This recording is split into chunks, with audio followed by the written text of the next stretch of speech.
Everyone, call for March 21st, 2023 at 6 p.m. to order. Please join me for the Pledge of Allegiance. Allegiance to the flag of the United States of America and to the republic for which it stands, one nation, under God, indivisible, with liberty and justice for all. Roll call, Madam Clerk. Supervisor Aliaga. Here. Clerk Newbeck here. Treasurer Brown. Here. Trustee Morocco. Here. Trustee Nalamothu. Here. Trustee Ritchie. Here. And Trustee Stolian. Here. We have a quorum. Great. I need a motion to approve the agenda as presented. So moved. Support. All right. All those in favor? Aye. Any opposed? Motion carries. Board and public announcement. Board members or individuals in the audience that may have a statement containing information about a recent or upcoming event. Any board members? Okay. It's more of an invitation than an announcement, but Sure. I believe it was back in January, Supervisor Jose mentioned the possibility of a pastor coming to start every meeting off with a prayer, and I really like that idea, but at this point it doesn't seem like it's gonna happen. So I just wanted to put it out there that the meetings start at 6 o'clock, and I'm usually here between 5:30 and 5:40, and I'd like to take a couple minutes always to pray to my Lord and Savior Jesus Christ. So if anybody ever wants to join me in that, you're more than welcome to, whether it be, coming for a couple minutes to meet me in person before the meeting starts, or at home in your own time. Your prayers are appreciated, so that's it. Okay, very good. I do. I do. We have a couple. Sure, Carrie. Just reminding once again that the township seeking applications to serve on its Residential Open Space Advisory Committee, the Investment Advisory Committee, the Parks and Rec Senior Advisory Committee, and the Safety Path Advisory Committee. Applications are available on the township website, and you can also pick them up in person at the clerk's office. And I also wanted to remind everyone, this is Severe Weather Awareness Week. Tomorrow at 1 p.m. will be the statewide tornado drill. That's going to take place with activation of the outdoor warning siren system. And I thought this was also a great thing to remind individuals and families to practice and ensure preparedness during severe weather. And that's all I have. Okay, thank you, Madam Clerk. Any other members of the board that would like to say a few words? Or? Happy spring. Happy spring. Good. Carrie, thanks, Terry. Okay, I would like to say a few words. I want to thank again our clerk, Carrie Newbeck, and our treasurer, Paul Brown, for helping a lot. We have been working more than 40 hours a week, probably 60 hours a week, and I want to thank all directors. We have been working the last couple of weeks a lot, extra hours, to provide great services for our residents. We're doing everything we can. Sometimes we do the extra mile to make sure our services are good for our community. We're looking for new ideas, and always we see room to improve if we can. And also I want to thank Trustee Morocco. He has been working in Brady Lodge, which is in Baker Park. Very soon we're going to have a heating and cooling at Brady Lodge. It's going to be very, very good. He's working along with the director of Parks and Recs and the great staff.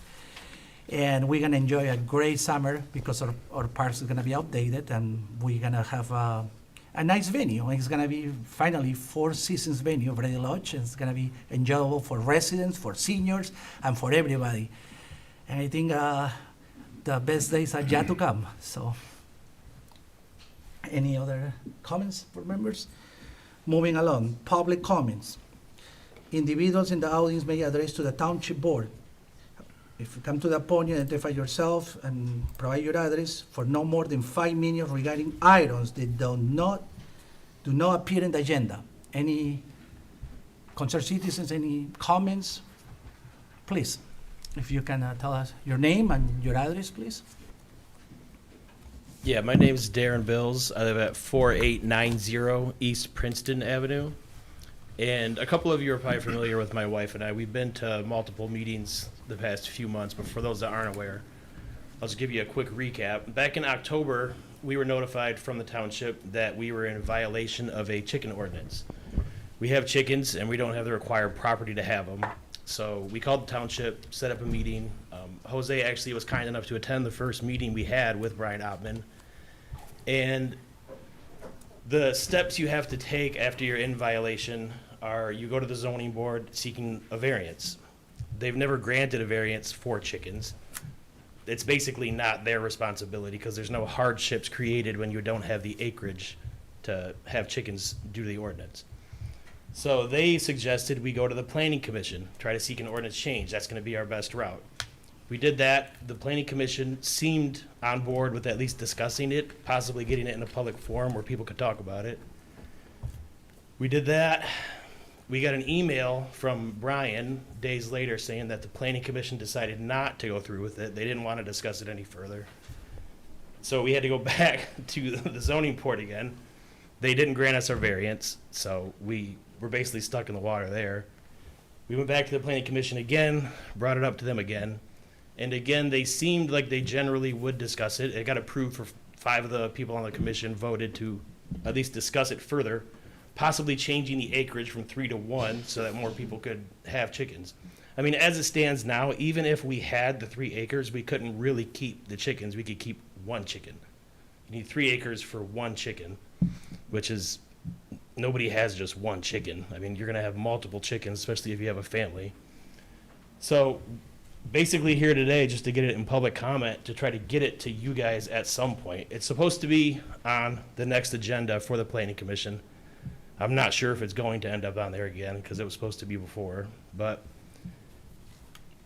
changing the ordinance is essentially our only route because there's no license we can get. There's no, I mean, you can't really apply for anything for chickens.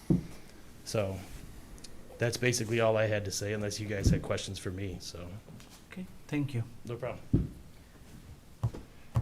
When you say there's no hardships created if you don't have the acreage, what does that mean? No hardships created? That was what the zoning board said. They said that it's not a hardship that would be specific. Basically, if they granted it to us, then it would be a reason for them to give it to anyone. But they said it's not a hardship. It's a hardship that we created ourselves by not buying property large enough to keep chickens, essentially. Same as it would be for a horse or anything. Okay, thank you. No problem. Can I ask how we came up with the 3 acre minimum?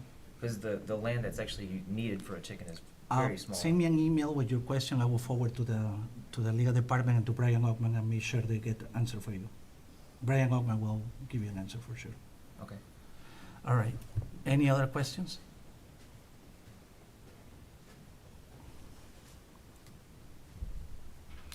Excuse me, anyone in the public would like to address to the board?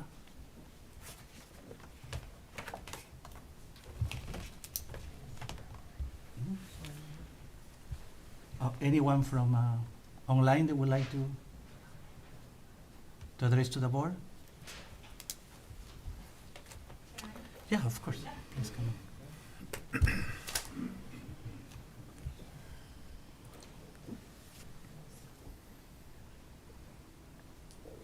Hi, I'm Denise Elias. I'm a resident of Independence Township, and I'm here in support of a change of the ordinance so that people without 3 acres can keep chickens. Beyond it being a personal choice, as long as people are not, interrupting their neighborhoods and people around other people are not offended by people having chickens. With the state of the world the way it is, with the amount of crap that's being put in our food, excuse the language, people having chickens and being able to produce their own food is not only very healthy and good for the community, because I only buy fresh eggs from people who raise chickens. It's probably also going to become a necessity at some point, so I would hope that you would consider the change, and that's all I have to say. Thank you. Thank you. Thank you. Thank you for coming.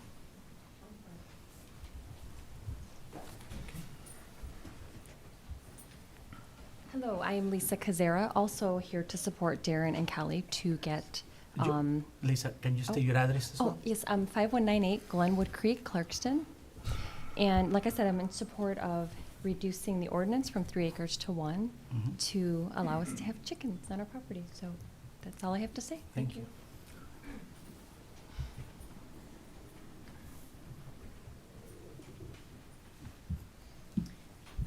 Sandra Rahman, 9308 Oakmont Drive, Independence Township. I purposely bought an Independent Township. I live on an acre and I would love to have chickens. However, I did not realize 15 years ago buying my property that my HOA does not allow chickens. So I would definitely be moving by Kelly and support Kelly so that she can have chickens. I too buy chickens from anyone that has any available. They're up to $4.50 a dozen now, guys. There's a reason why they're $4.50 a dozen, because they don't want us to have eggs, and we have to be aware of growing our own food, our chickens, and knowing what we're putting in our body. So this is something that I would like for you to start paying attention to. We're all in Independence Township for our freedoms, and that's why we picked the city to live in. So we'll be here more often to remind you of the World Economic Forum and the little pretty cities that are being built across the street. They just tore down, all those trees to build another tiny little subdivision so that you cannot grow chickens there, just so you know. You have to obey the rules and regulations of whoever is going to own that property. It's not going to be the homeowners. You rent a condo or an apartment, you have to abide by their rules and regulations. And this is what we all have to start paying attention to. God bless you. Thank you. Thank you. Supervisor. Hold on. I think Right. someone else will probably just Talk to her. Mhm.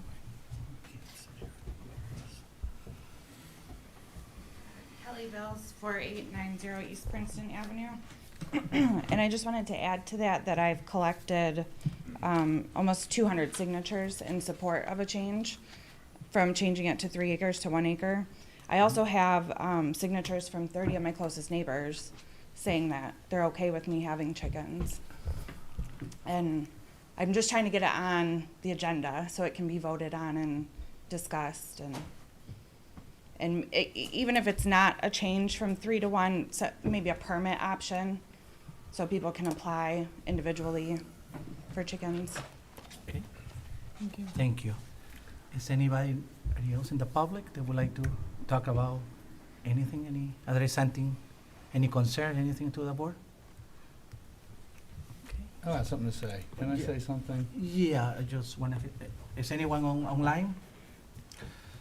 Sure, Trustee I'm sure Morales. this isn't gonna appeal to everyone, but I've been watching your thing very closely, okay? I want to apologize, first of all, for the way it all went down, because it bothered me when the zoning board didn't deny you immediately, not because of your case, but because of the procedure that I think should have been followed. Because we don't have a procedure where a petitioner can come in violation of the ordinance and request a stay to try to change the ordinance, which can take 6 months to a year. If we did that, we'd never get anybody in compliance. It would be a very messy situation. So, in my belief, they should have denied you with an explanation of why they didn't want, they gave you an explanation you didn't have a hardship, which you don't. Then to send you to the planning commission who does not have the power to change the ordinance, this board does, kind of was wishy-washy on the deal, knowing that there was not going to be a good chance that there would be support for it for all of the reasons that I don't believe anyone's told you yet. And that bothers me, that at all these meetings, they're not telling you why someone like me would be opposed to changing the ordinance. And I have to be careful about which meetings I can attend and being vocal. But now you're in front of me, and I've been waiting for you to come in front of me so I can explain to you what my issues are with it. So that when they're kicking the can down the road, and it's not fair to you, okay? I was on the planning commission for 20 years, so I'm well-versed on how the procedures work, okay? The ordinance change isn't about you, it's about everyone in the township. So if there is a mechanism to allow you and all your neighbors agree to it, I'm on board with that. But there isn't currently that allows that to happen. For us to allow everyone in the township that has 1 acre of land to have chickens would be chaos, because we wouldn't be able to enforce it. So I know you're shaking your head, but they can never free range, they can never leave your property, so that creates a structure problem, an accessory structure problem of building a cage for for the chickens, because it's not about you, it's about all the residents that could have chickens and then not be considerate of their neighbors and not have consent from their neighbors, and their chickens leave their property, which would not be allowed. So there'd be a policing issue with that. That would be a problem. The predatory animal situation is also a concern for people with small pets and animals when you start bringing coyotes and hawks into residential neighborhoods for food and eggs. And what's that? But please. I understand. I mean, I'm just giving you the reasons that come to mind for me. So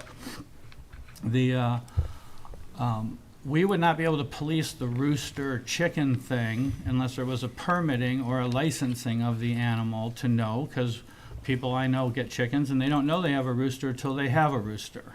And then the rooster is the problem. Your husband stated at one of the meetings that the hawks are not a problem because you have a rooster. So do they become a problem when you don't have a rooster would be a question. And how would we manage that? The other thing is your specific lot is 1.25 acres, but only 1/3 of it's on dry land. So it doesn't help your case, because it makes the point that people who live on lakes, whose lots go out to the middle of the lake, who have lots of acreage, but only a tiny sliver is dry, would be able to have chickens on tight lakefront lots, because legally their lots are bigger than 1 acre, like yours is, where most of the 1.25 acres is wet.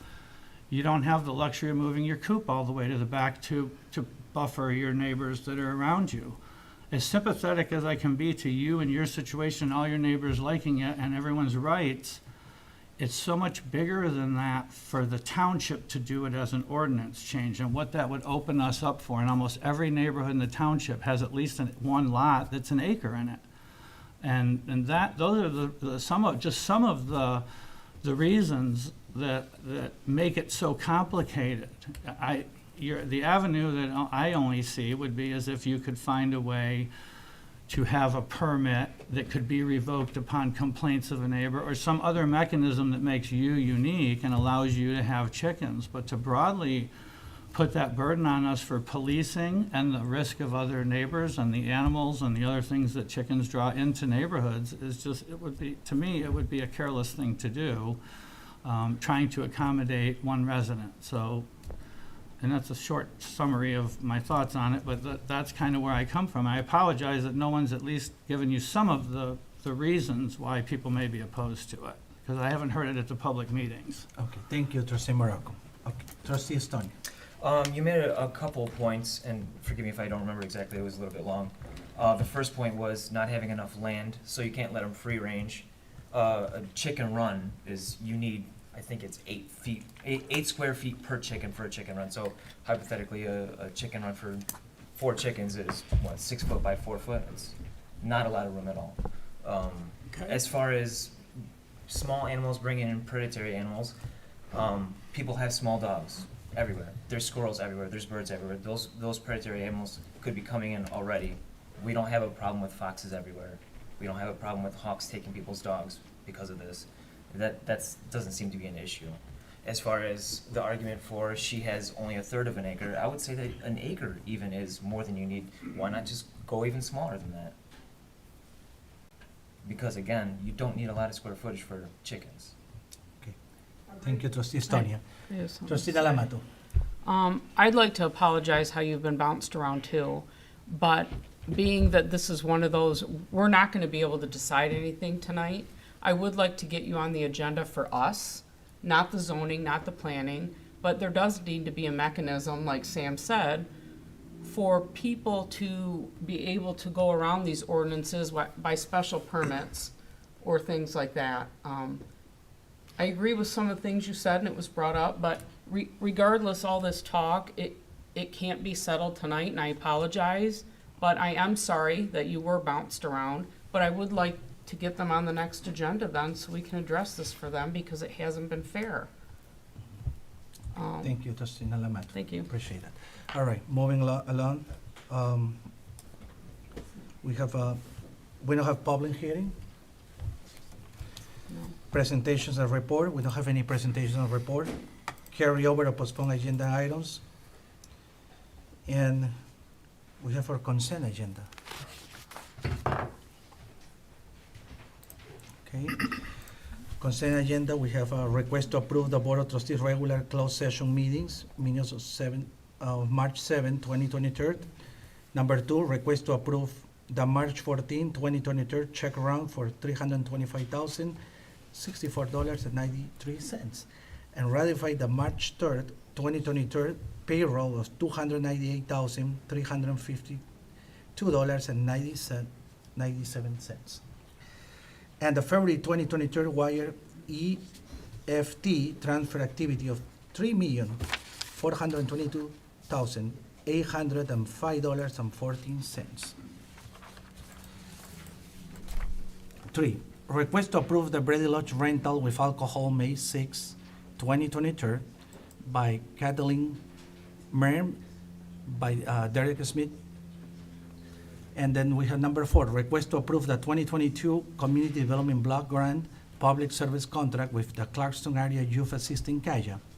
Number 5, request to approve the 2022 Community Development Block Grant Public Service Contract with Springfield Township. Need a motion for the consent agenda? I'll move to approve the consent agenda as presented. A second. All those in favor? Aye. Any opposed? Okay. We don't have items removed for the consent agenda. We're going to regular business. Okay, our first item is request to set the 2023 for Parks and Rec, our Director Derek Smith. Good evening. Hello. Good evening. It's time for our annual baseball sock, pant, jersey, and hat order. So we've been doing this every year for a long time, and the local Graphic Wizard print shop continues to give us our best option for apparel. Do want to remind you too, like I do every year, it's not only do they provide us with great service, but because they're local, when we have uniform problems as far as sizing, parents come in, maybe they get the wrong size of jersey, or we end up with taking more size of jersey, or we end up with taking more kids on a team than we had originally planned when we put in the jersey order. They're very good at working with us and making sure that our participants get the required uniform in an ample amount of time. So they've been a very good partner of ours over the years, and they continue to outbid the field. So we're here tonight to award them with this year's printing contract for our baseball uniforms. Thank you, Derek. Any questions from members of the board? So the Wizard is the business right there on Clarkson Road, right? That's Yes. correct. Yeah. So I believe always it's good to spend our money with Clarkson business, to circulate the money around and support our local businesses. And a big supporter of that. And if the township can spend some of their money helping the local businesses is good. And I believe they really appreciate it. I know Derek worked closer also with the Clarkson Chamber of Commerce, and always we like to support our local business people. So, any question from the board? Just a comment. Sure, Paul. Just to point out that, and Derek, you can jump in here if you need to. We were buying all these jerseys, but the return on this program is really the participants pay for these jerseys through their registrations for the program. So this is really an in and out for the township. And I That just is wanted to correct. make that clear. Yep. Okay. Anyone?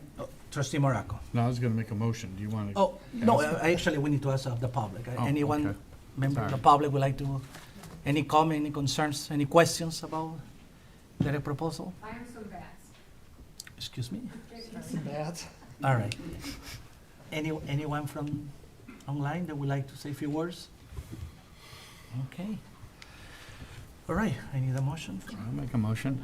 I'll move to accept the bids received from the Graphic Wizard of Clarkson for costs associated with the printing of shirts and hats in an amount not to exceed $19,000 for the 2023 summer youth baseball and softball season and associated distribution costs based on actual costs and quantities, and direct the township supervisor to sign the acceptance of the bids as the authorized representative of the township. Support. Okay, motion has been made by trustee Morocco and supported by trustee Ritchie. All those in favor? Aye. Any opposed? Motion carried. Thank you very Derek. much.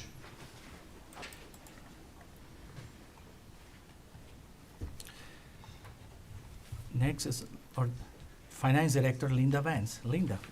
Hi, my motion is for, or my request is for a budget amendment for the 2022 audit.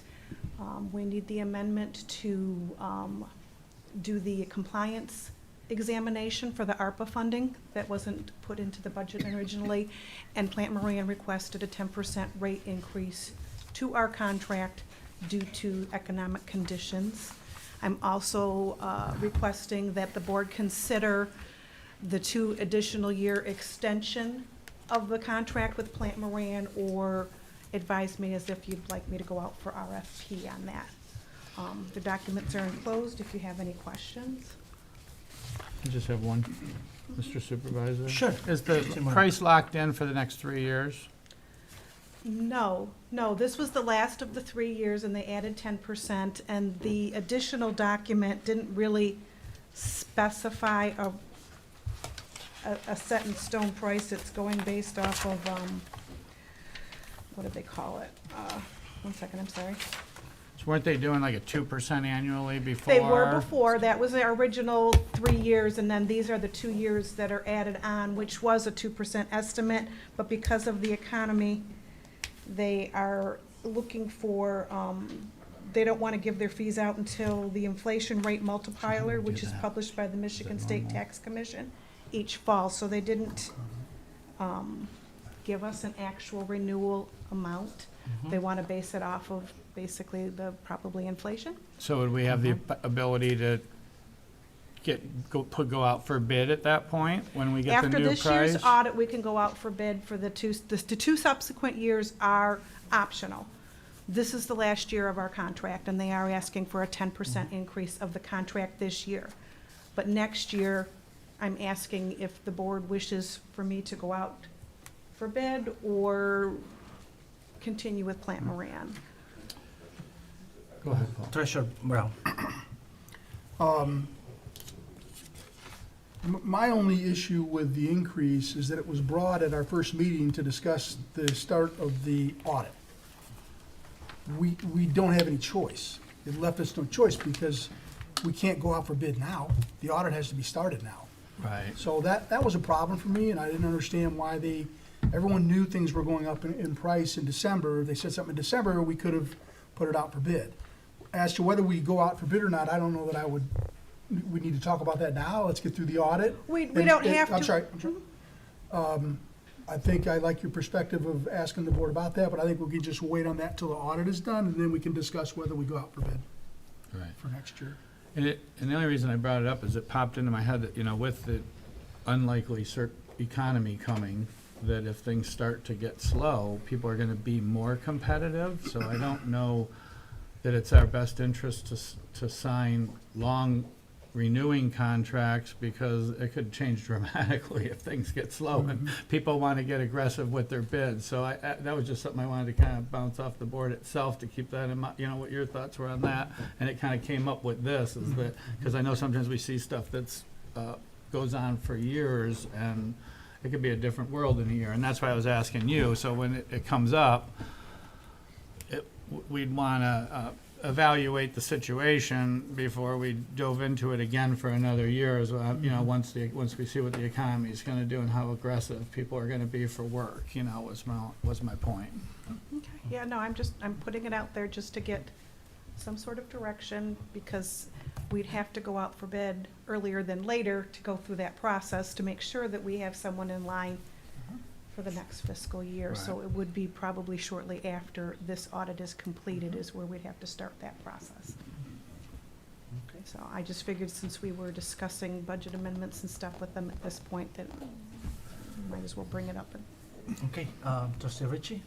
I was just going to bring up, and Carrie might have been doing the same thing here, is that the audit committee that convened to review this information, we're the ones that voted to have the compliance examination, which is 12,000 of the 22,000. We had to take some action because of the ARPA funds, and this was the choice that we selected, that we thought was best for the township.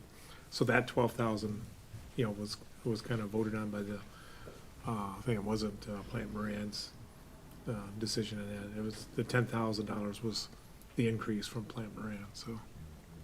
Just to clarify that, why we're asking for $22,000 changes here. Yes, Paul? Carrie was Go for ahead. Carrie. I did want to mention that too, in order to, I mean, we would have to bring it up back to the board, should we not make a decision tonight to go out, whether to go out for bid or not, only because this is something we have to have figures to budget and work with Rick, you know, by the fall. So if we don't turn around, we either make a decision tonight to go out for bid or stay the course, we're just gonna have to bring it back in the next few weeks to discuss it. So I don't really, that's where I'm at, so that we're ahead of the game, so we know what to budget. Okay, My but that's department knows what to budget for next year, so. Okay. Treasurer Brown? I just wanted to comment that we're talking about an additional compliance audit for this, and really this is for the public. This extra piece that's not normal is because we got federal money. So when you get federal money, which is not normal for local communities, there's an extra component that has to be done in an audit, and that's what that's related to.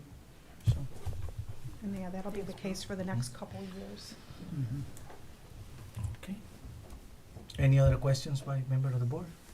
No? Anyone from the public would like to address to the board? Any questions, concerns? Anyone from online would like to say something about this item? Okay.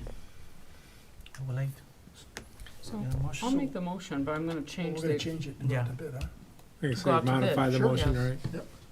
I'll move to approve the compliance examination for $12,000 and additional audit-related expenses for $10,100. And approve the 2023 budget amendment number 9 as presented.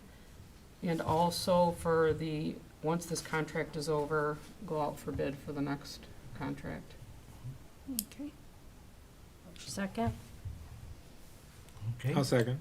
You- No, you She second, seconded. okay. I didn't have your asking for a Sounded like second. a question. Yeah. Okay. All those in favor? Aye. Any opposed? Motion carried. Thank Thank you, you. Terry. Thank you, board. So when you look at me, I didn't respond. Next, we have Just asking our me. Director of Public Work, Dave McKee. How you doing, Dave? Good, how are you? Good. Nice seeing you. How's everyone? Good, good. I heard what you said, come on, spring, something like Yeah. that. Hello, Yeah. spring. Yeah. So this is did not plan to come to the board, in front of the board at all for this subject, but just to give you a quick background, in March 3rd of this year, we had one of my senior personnel, who's our superintendent for our water treatment, was on call and he was driving his van home, and if everyone remembers, that was a nasty, nasty night. So he was on Dixie Highway and driving home because he was on 24-hour call, and he was hit head-on by an individual coming the other way, lost control of his car, and wiped his van out. I mean, just, it's total loss. Thank God Tom's good. Tom is well. We got him checked out, and all is good there, you know. I mean, we could replace metal and rubber, but, you know, people is different, totally different story there. So tonight, I'm here to get approval from the board members. The vehicle we have, or the vehicle that was totaled, is a van. It was a 2013 GMC van. All-wheel drive is a great van. They don't make those anymore, but the search was on to try to find a replacement for the same equivalent, because his workload requires a van. Pickup trucks just don't get it. We don't have extra vehicles at the Public Works. Most of the board remembers, we modernized our fleet a couple of years ago, got rid of all our surplus stuff that was just sitting around and we didn't use, so we went lean and mean. The loss of this is definitely a problem logistically, and it's not very efficient. So in our efforts to try to locate a van, we did contact Oakland County. We looked through the Oakland County Cooperative Purchasing Agreement and the dealers that they have contracts with. They won't even give you a price. They will not give you a price for anything. If you want to order something, the order window for vans is in June of this year. And they still won't give you a price until maybe right there and then there's at least a 10-month lead time, if you get it. So the way the dealerships are, the way the manufacturers are working right now, if you need 3/4 ton vans, they're gonna build 20,000. If they get 200,000 units on order, there's gonna be a lot of disappointed people. So, our search began and one of our staff members found a van that, maybe it's divine intervention or something, is exactly what we were looking for. So there was a dealership, it's Milne Ford in Macomb, out on Hall Road. There was a contractor who ordered these last year. There were 23 units. He ordered them in 22. He ordered 5 units. He picked up 4 and he canceled his last order. He's like, I don't need it. So it became available. We found it. We asked them if they could hold on to us or hold on to it for us before I come to the board. And we have the price, and that's what we're looking for, to get approval tonight to buy this vehicle from Milne Ford in Macomb, Michigan. Just want to point out too that we did receive $21,000, just under $22,000 in insurance money for the total van we have, which reduces the total impact to the enterprise funds, which is purchasing the van that's before you tonight. So if there's any questions, I had pictures in the packet. They picked up the van today. I think I sent that to you, Clerk Newbeck. So, looking to get approval to purchase this van tonight. Okay, any questions? Carrie? I don't have any questions. I just wanted to say I appreciate you attempting to try to adhere to the procurement policy. But this is a very unique situation with the way to order. I know you are behind. You're actually behind 2 vehicles right now. We have another one in a shop that's not been fixed. Delay in parts to get that one fixed. So I know you've been kind of scrambling, using other department vehicles when available and things like that. So Yeah, it's kind of, it's been tough, but, you know, we're getting through it, but it's just not efficient, and we, you know, so we have an opportunity now to. So I am in favor of the purchase outside of the policy due to the circumstances that are at hand, so. That's all I have. Okay, any other members? Sure. Just a question on the price. It says that they quoted us almost $67,000. Mhm. And just out of curiosity, I went to their website and I looked up this van specifically by VIN number, and online it says it's a little under $55,000. So how do they give us the $67,000? I think that's, we asked them about that, so the VIN number, did you check the VIN number that's on the board packet? Yeah, In the board packet that's on there? yeah. Yeah. So I asked him about that too, and he says that van that's on there is not the one that we were Okay. looking at. So we just have the wrong VIN number. Yeah, listed. we found one at Suburban Ford in Waterford, and we actually went over there, and it's like, yeah, we haven't updated our website, it's not correct. okay. Used car dealers put the wrong information out there. I can't believe that. So, Oh, Good catch. I'm just saying, it's kind of like, Checked into this it. is how we Yeah, get you to that's- come in and look at we something. did, we so. checked. Yeah. I figured, I was just curious. Treasurer Brown? Just a thought for the future, the next time we look to replace a truck, we tend to get rid of the old ones. Maybe we ought to think about holding on to one of those old ones as a backup, because there's situations, especially if you go into the summer, when we really are busy with all the park people, with all those vehicles and your vehicles, to have some kind of a spare backup that's an older one, might not be the worst thing in the world. Yeah, what we do is we keep the oldest, the best oldest one we have, and we kind of use that as our extra in a way. We use that for our fuel truck.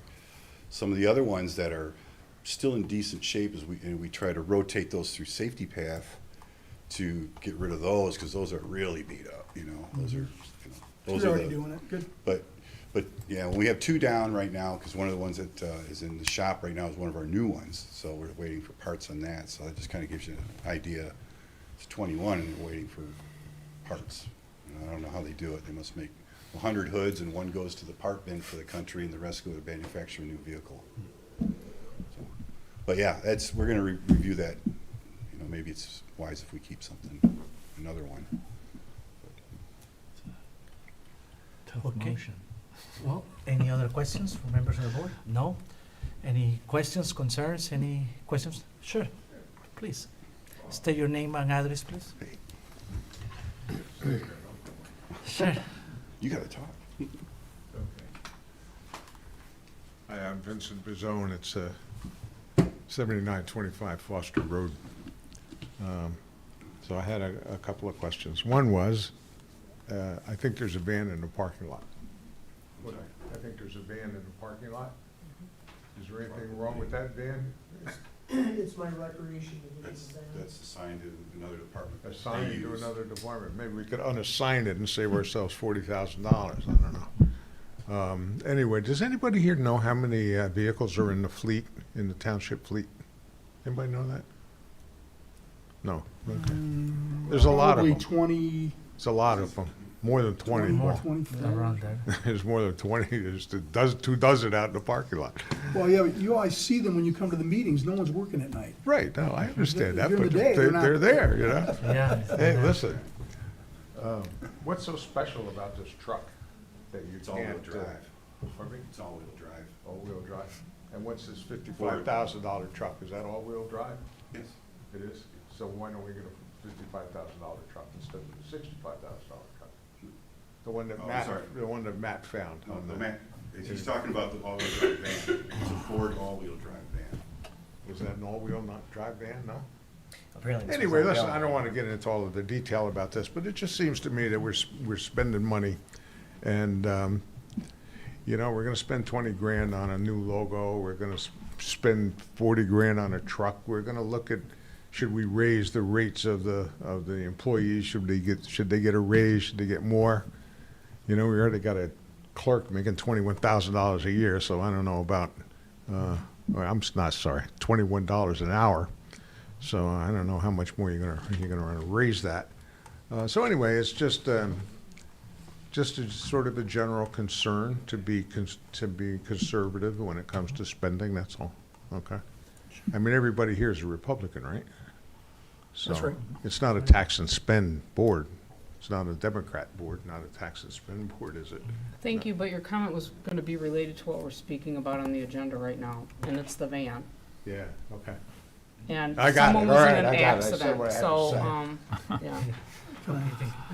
Sure, trustee, Treasurer Brown. So I'll just point out that Yeah. it wasn't talked about a lot. This is a critical piece of equipment because of what needs to be in it. The individual that drives this van is the person responsible for doing all the testing of the water systems. That's accurate? And so there's only, how many people you have who can do that work? 3. There's only 3 people who can do it. That van has to have everything that's needed when they go to any well location for the normal testing cycles that are required by the state. So it's not just, do I have the floor? Yeah, continue. He has the floor. Excuse me. Hold on. Treasurer Brown has the floor. Finish your, Treasurer Brown. So I'm trying to point out the importance of the van. And it's critical to our water system. Because you can't just pile all that stuff into a truck or into a van that has, you know, seats for 12 people. It has to have all the bins that are available for whatever might be needed for that person to take action when he's at the well locations. And we serve thousands of residents. To me, that's one of the most important vehicles we can buy. Because we have to make sure our water's safe. Okay. Vince, you have few minutes if you wanna address. Vince, you have few minutes if you wanna finish your statement. I said what I had to say. Okay. Yes, Sandra, please come to the podium, address your full name and address. Okay, just very quick, Sandra Rahman, same address, Independence Township. There, instead of getting a brand-new van, which I think is what he's saying, there's demo vans. There's plenty of used vans that many people want to sell. They, you know, these dealerships drive brand-new vans, and then they sell them to a special customer. So let's put her name in to be a special customer, get the 25, 35 grand off of the price of the brand-new van. So what he's saying is you don't need a perfectly brand-new van. You can get a perfectly slightly used vans. They call them demos. So let's have everybody search for a demo van to replace this gentleman's van that he needs. And I think the other question was, well, what was he doing at midnight or whatever time it was in the snowstorm? Because we all know how bad it was, driving home on Dixie or wherever the accident was. I think that was his question. So that's not my business. I'm just here to verify. And let's get him a good van, but it doesn't have to be perfect. Sure. It has to be reliable. Sure. Thank Thank you. Thank you. Great comments and thank you. I would say I'd something. like to answer Yeah. about why he Sure, was, absolutely. why he was driving the van. Mhm. So, what most people don't know, the Department of Public Works says, we're 24/7 service. This gentleman was on call. He was working late at water treatment plants, and he was heading home. He responds 24 hours in the middle of the night. There's an emergency alarm, comes in for a water treatment plant, sewer pump station, he's gotta go. That's why he was Thank you. out. Thank you. Anyone from online that would like to address to the board? No? Anyone would like to make a motion? Motion. Okay.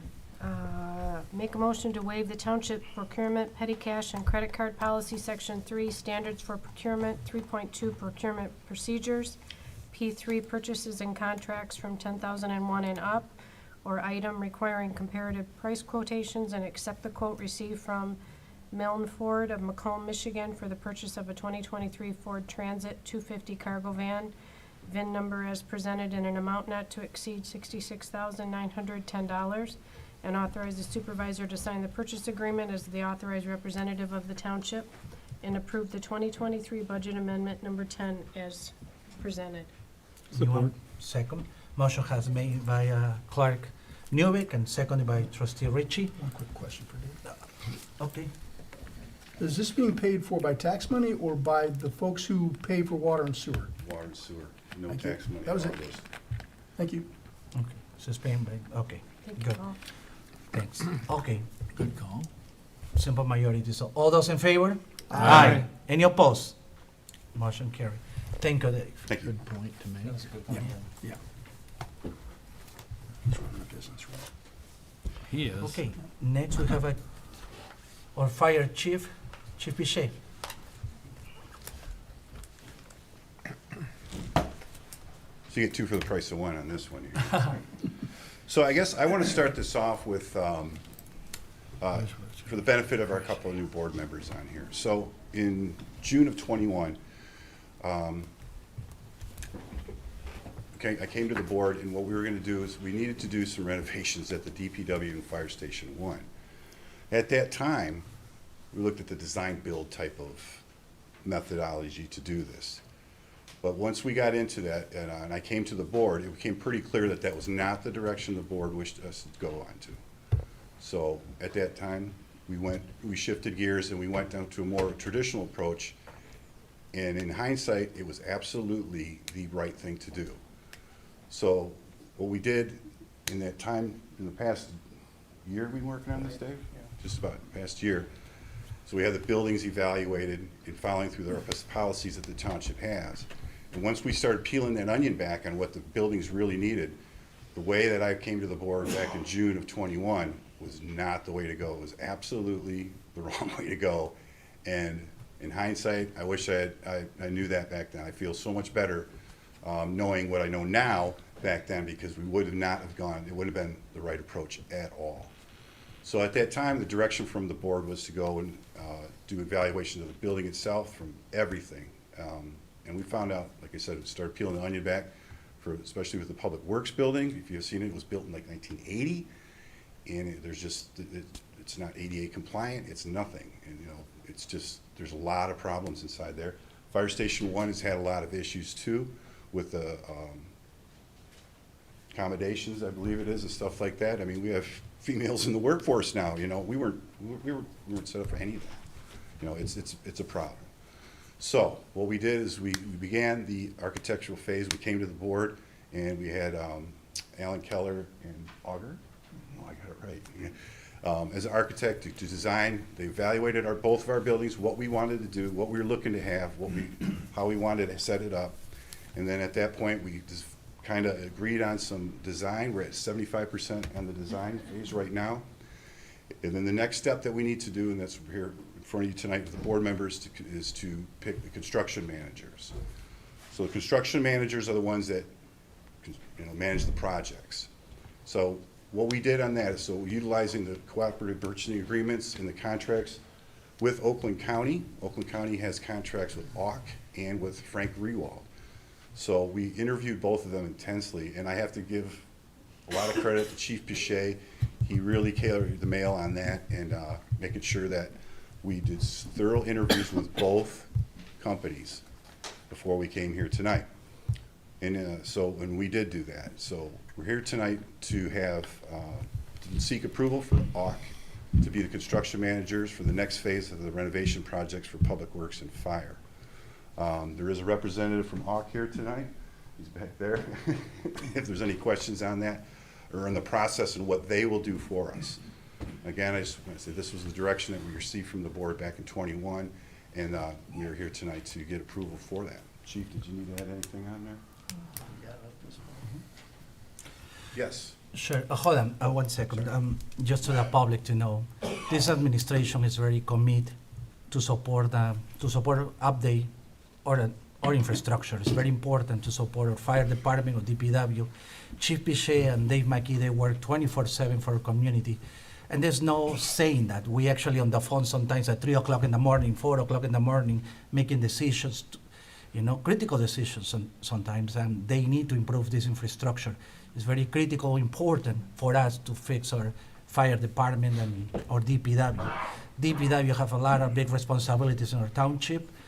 I went to both facilities. I supervised that. I looked at needs. I know some of the trustees went there already and see that need to be updated. And it's something that it was in hold for a while, but we are, at least I'm committed to actually support and get it done this year. So, Trustee Morocco. A couple of points. I've been here since the early 90s and never paid much attention to the facilities, never been in them. So when I got appointed to the board, I went and started touring the facilities that the township owned, knowing that these guys were going to be coming and asking for remodel money, and being that that's my business, I'm like, okay, let me go see what's going on, I was taken back by what a dismal facility that the fire chief operates out of. I mean, I really, when you look at it from the outside, it looks like a modern, nice facility. When you go inside, it is just the most depressing place. I couldn't even imagine a fireman being stuck there for 24 hours a day. It's really dimly lit. There's no drywall in the building. Everything is just concrete block everywhere. Your rooms you sleep in, where you recreate. I mean, the cabinets got doors falling off of them that were laminate from the 80s. I mean, it was amazing. And Dave's facility is even worse over at the DPW, and it was an eye opener. I really, because I immediately thought, like, wait a minute, I'm gonna, being this is my job, I'm gonna, make sure we're not, wasting money and giving fluff where it's not needed. But I got educated in the facility. Then Dave educated me and reminded me that we have to solicit good help to actually live in these buildings. So we can't find firefighters and paramedics that are willing to live in a rundown old 40-year-old building. We're not going to get the best candidates. So I was really, really blown away by how neglected and non-updated that these facilities are. Because from the outside, you got a facelift on the DPW, so you'd think, your building looks more modern being all brick. But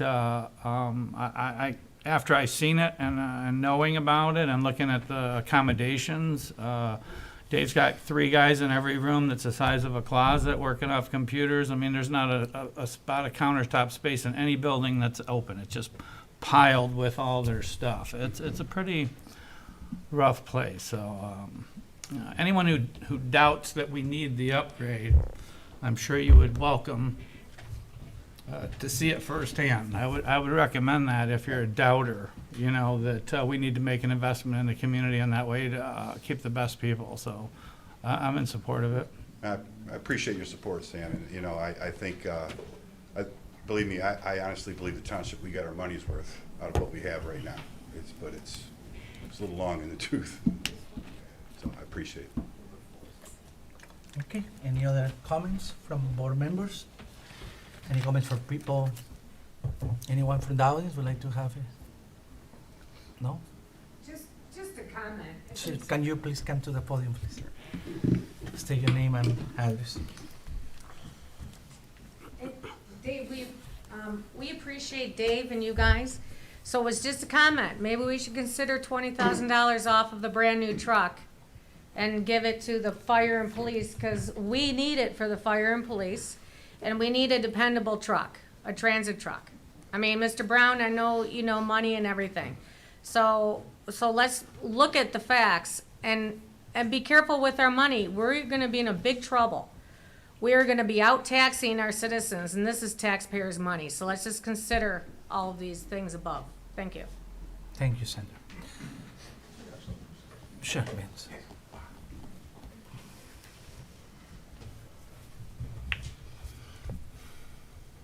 Hi, Vincent Bizone, 7925 Foster Road. I'm all for fixing up the facility. That sounds great. You can't have people in a crummy environment like that. But my question is, how did it get that way? And if we fix it up, is it now going to get deteriorated again, or is there some mechanism, if you will, to make sure that, you know, that it's up to snuff all the time? That's the only thing. I don't think it's neglect. I think it's wear and Wear tear. and tear, It's 40 just years old. Wear and tear? Okay. All right. It's just, Just it's old. 40 All right. years old. It's old. You know? Yeah. I do want to make one statement, though, that the fact that we're working within the footprint of the building is the fiscal part of this. It would be way easy for everyone to be, I need an addition, I want more square footage. These guys are really working hard to keep it inside. Reconfigure that space somehow? They're doing, everything is being reconfigured inside the footprint of the existing building for the most part, so that, to be conscious of not building outside the envelope. So that's what we're gonna get a lot better square foot price because we're reutilizing the infrastructure that's there, you know? Sounds like a good use of money. Yes. I thought, I do, but I think so. Yes, it is. Mr. and- Supervisor. Yes. Ron. Trustee Ritchie. Well, I was gonna expand on what Sam was saying, that, you know, the other thing too is since these facilities were built, the number of employees working out of these facilities have increased as well too. So that's part of the issue, I think, is like when we originally were built, you know, we might, in DPW probably had a third less people anyway, so. Probably a fair And statement. the fire department I know has grown to some degree as well, so. And Time and volunteer firefighters back in the day. right, and it's not only, it's the mix of the people that we have too is causing some of the problems, so. Yeah, when they originally built, we had, everything was for men and that was it, so. Okay, thank you, Ron. Trustee Nalamatu. I think the only disservice today was when you brought it back to us a couple years ago, you did have all the pictures of these places. So I think it would have been a real eye-opener if you saw those here tonight. So that's the only bummer. And I do remember there was no women's room, so they at least have to put in the bathroom. So I'm for this renovation too. Okay, thank you, Trustee Nalamatu. Anyone online that would like to address to the board? Thank you. Anyone would like to make a motion? I'll move to approve the proposal for professional services associated with interior facilities improvements for the Department of Public Works and Independence Township Fire Station Number 1 as submitted by George Ock Company, Ock Construction of Pontiac, Michigan, pursuant to Section 1.6 Cooperative and Extended Purchasing and Section 3.2 Procurement Procedures of the Township, Procurement, Petty Cash, credit card policy, and direct the supervisor to sign the proposal as the authorized representative of the township. I'll second. Okay, motion has been made by Trustee Ritchie and seconded by Clerk Newbeck. Simple majority. All those in favor? Aye. Any opposed? All right, motion carried. Thank you very much. Appreciate it. Thank you. Thank you. Next, Mr. Rick Jagger, or Budget Operation Analysis. How you doing, Rick? Good evening, everyone. How's everyone doing today? All right. Awesome. Tonight here I've got budget amendment number 8. This is a normal annual entry here, amendment I should say, and basically what we're doing is we're pulling unspent 22 funds that the board approved for capital projects, and we're pulling them into 23 because the projects haven't finished. So the money is left behind in the prior year, so we're pulling it forward into the current year. Obviously, I know that means we're increasing budgets. But the other side of this you have to understand is that since we didn't spend the money in 22, those results will come in better. So that's the caveat there. So The rest of these things, there are 16 of them here that I'm gonna rattle through. So just hang on, I don't have a lot of detail about these projects because that was all discussed when you guys approved them all. So I'm just gonna basically name the project, how much was approved and what's left to be pulled forward. So, any questions about how I'm gonna proceed here? If not, I'm just gonna go for it. Okay, number one, motion 2022-06106 and 2022-12-254B. They basically approve funds for the Dixie DDA for a not to exceed amount of $35,000. And at the end of 22, there was $18,598 left unspent that needs to be pulled forward into 23 so that project can be completed. Number two, motion 2021-08162, approve the design engineering costs for the open space at Town Hall property for a not to exceed amount of $46,000. At the end of 2021, there was $40,630 that remained unspent and was pulled forward into 2022. And then at the end of 22, there's still $34,192 that remained unspent, and that needs to be pulled forward into 23 so that project can be completed and paid. Number three, the township master plan was budgeted in 2022 within the planning and zoning department for a not to exceed amount of $40,000. At the end of 2022, there was $13,593 left unspent, and that will need to be pulled forward into 23 so the project can be completed and paid. Number four, motion 2021-08160, approve the Walden Center Drive intersection improvements for a not to exceed amount of $500,000. This amount is being loaned to the CIA fund by the general fund and will be repaid using CIA TIF captured funds. This project was slated to be started in 2022 and completed in 23, but that never happened. We have spent $5,000 in 2022, and the remaining $244,987 needs to be pulled forward into 23 and combined with the $250,000 that we had budgeted there in 23.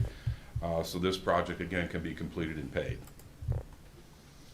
Number five, motion 2022-06095, establish budgets for the proposed use of the ARPA funds, totaling $3.9 million. Some projects were started during 2022, and others have been postponed until 23-24. At the end of 22, we have cybersecurity updates, Brady Lodge HVAC, Bay Court Garage restoration, Deer Lake Beach restoration, and the water main extension on Pine Knob Road are the only projects with activity in 2022.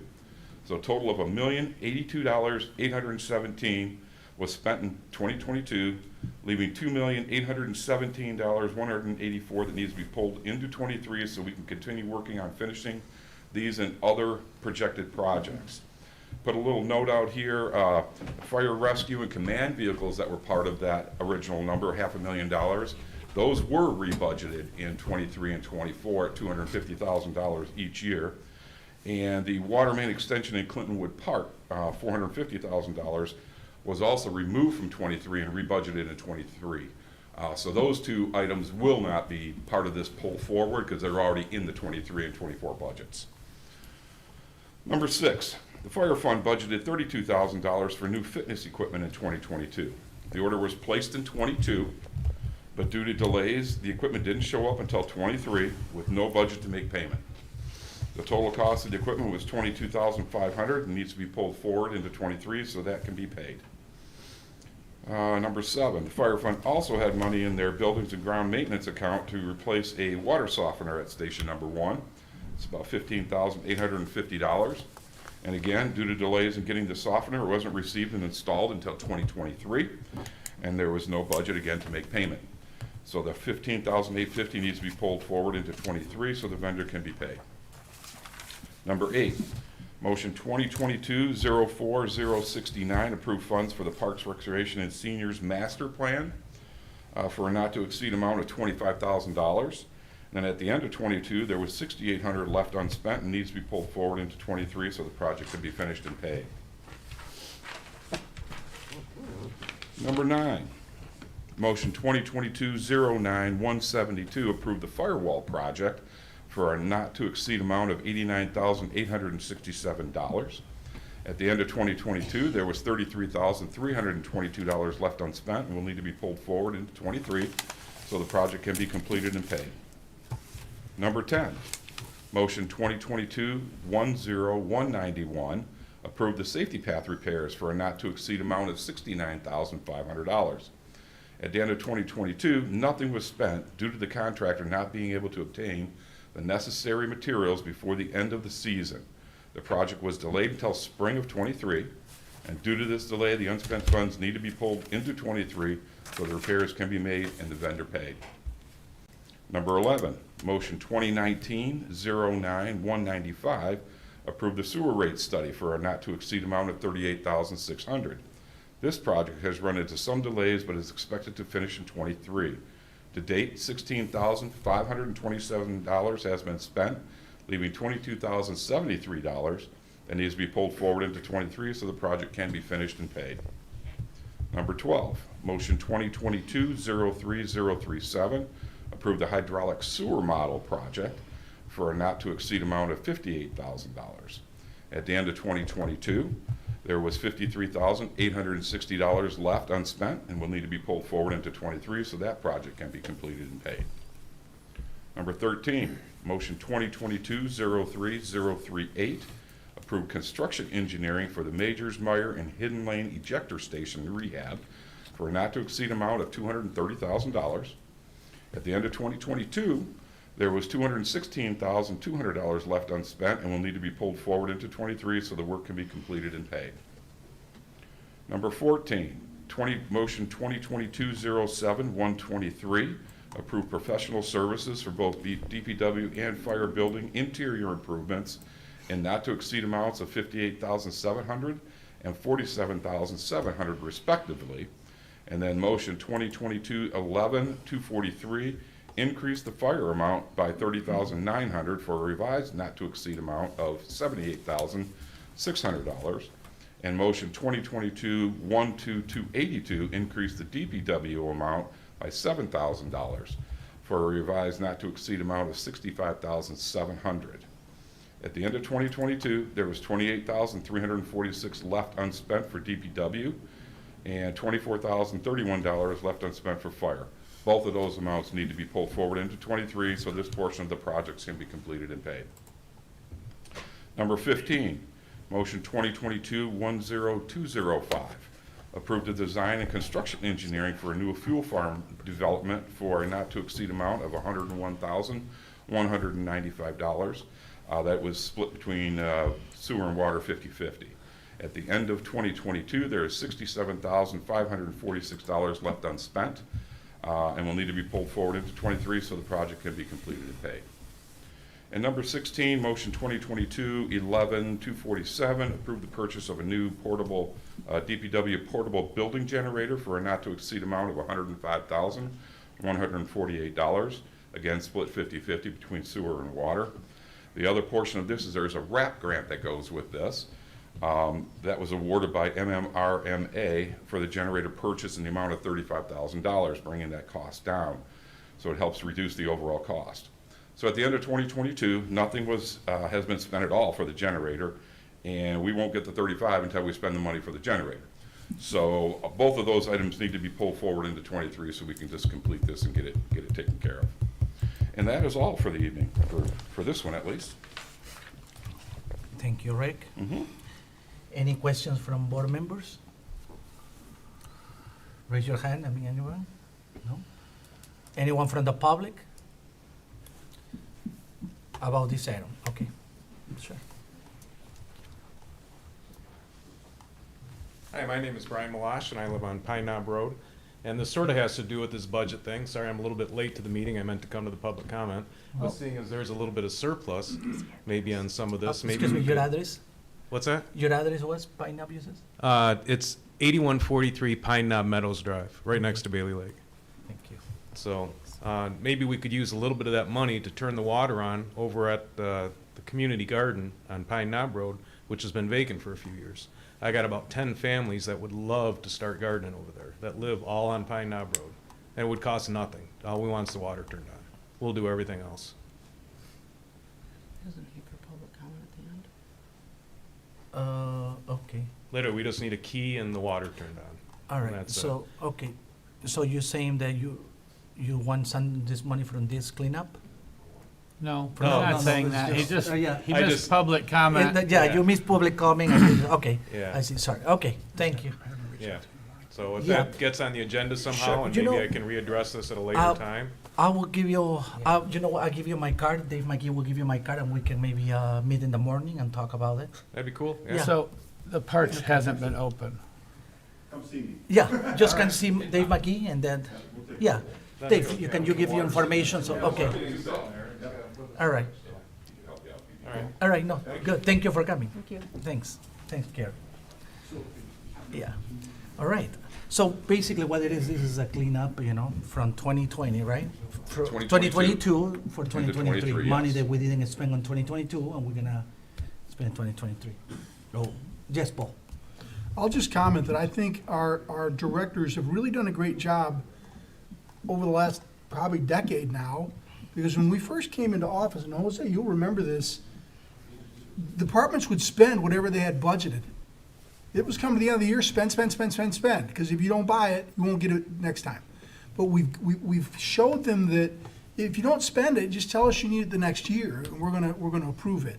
And they've really bought into that for a decade now. Absolutely. And this is proof of that. This money that they were approved to spend, and they didn't spend, because it wasn't the right time, or, you know, didn't make sense. And so now we're gonna pull it forward and make the right decision this year. So I just wanted to commend the directors on that. And, right, Jose, you remember that? Yep. Yes, and Rick worked really hard and be able to put this presentation for you guys. The money we didn't spend, like Paul State, we're gonna have it in 2023. Any other questions, board members? I just No? have a quick Sure. comment, because it's budget related. Sure.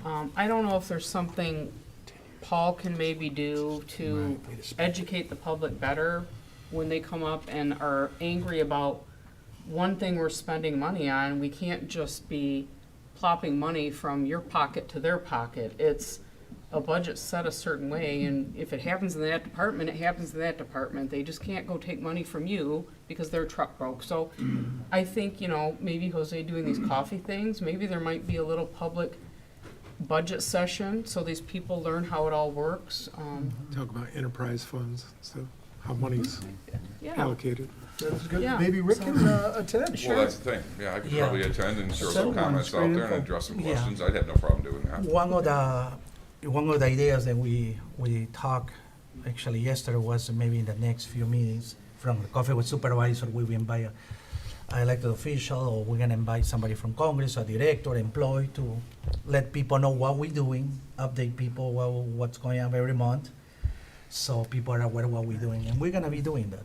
But if they did a short 5-minute thing No, we would do here, that, yeah. it'd be on record, they could watch it online later, it'd be recorded, so, I just thought, like you it. know. And we done this, Yeah. with Kim Finley came and talk about how we do property taxes, she was here, and we can do that, that's Yeah, no that'd be great. problem, that's a good idea.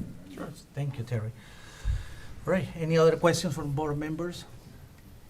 Anyone from the public would like to address to Rick? Questions? Anyone online? Okay, I need a motion.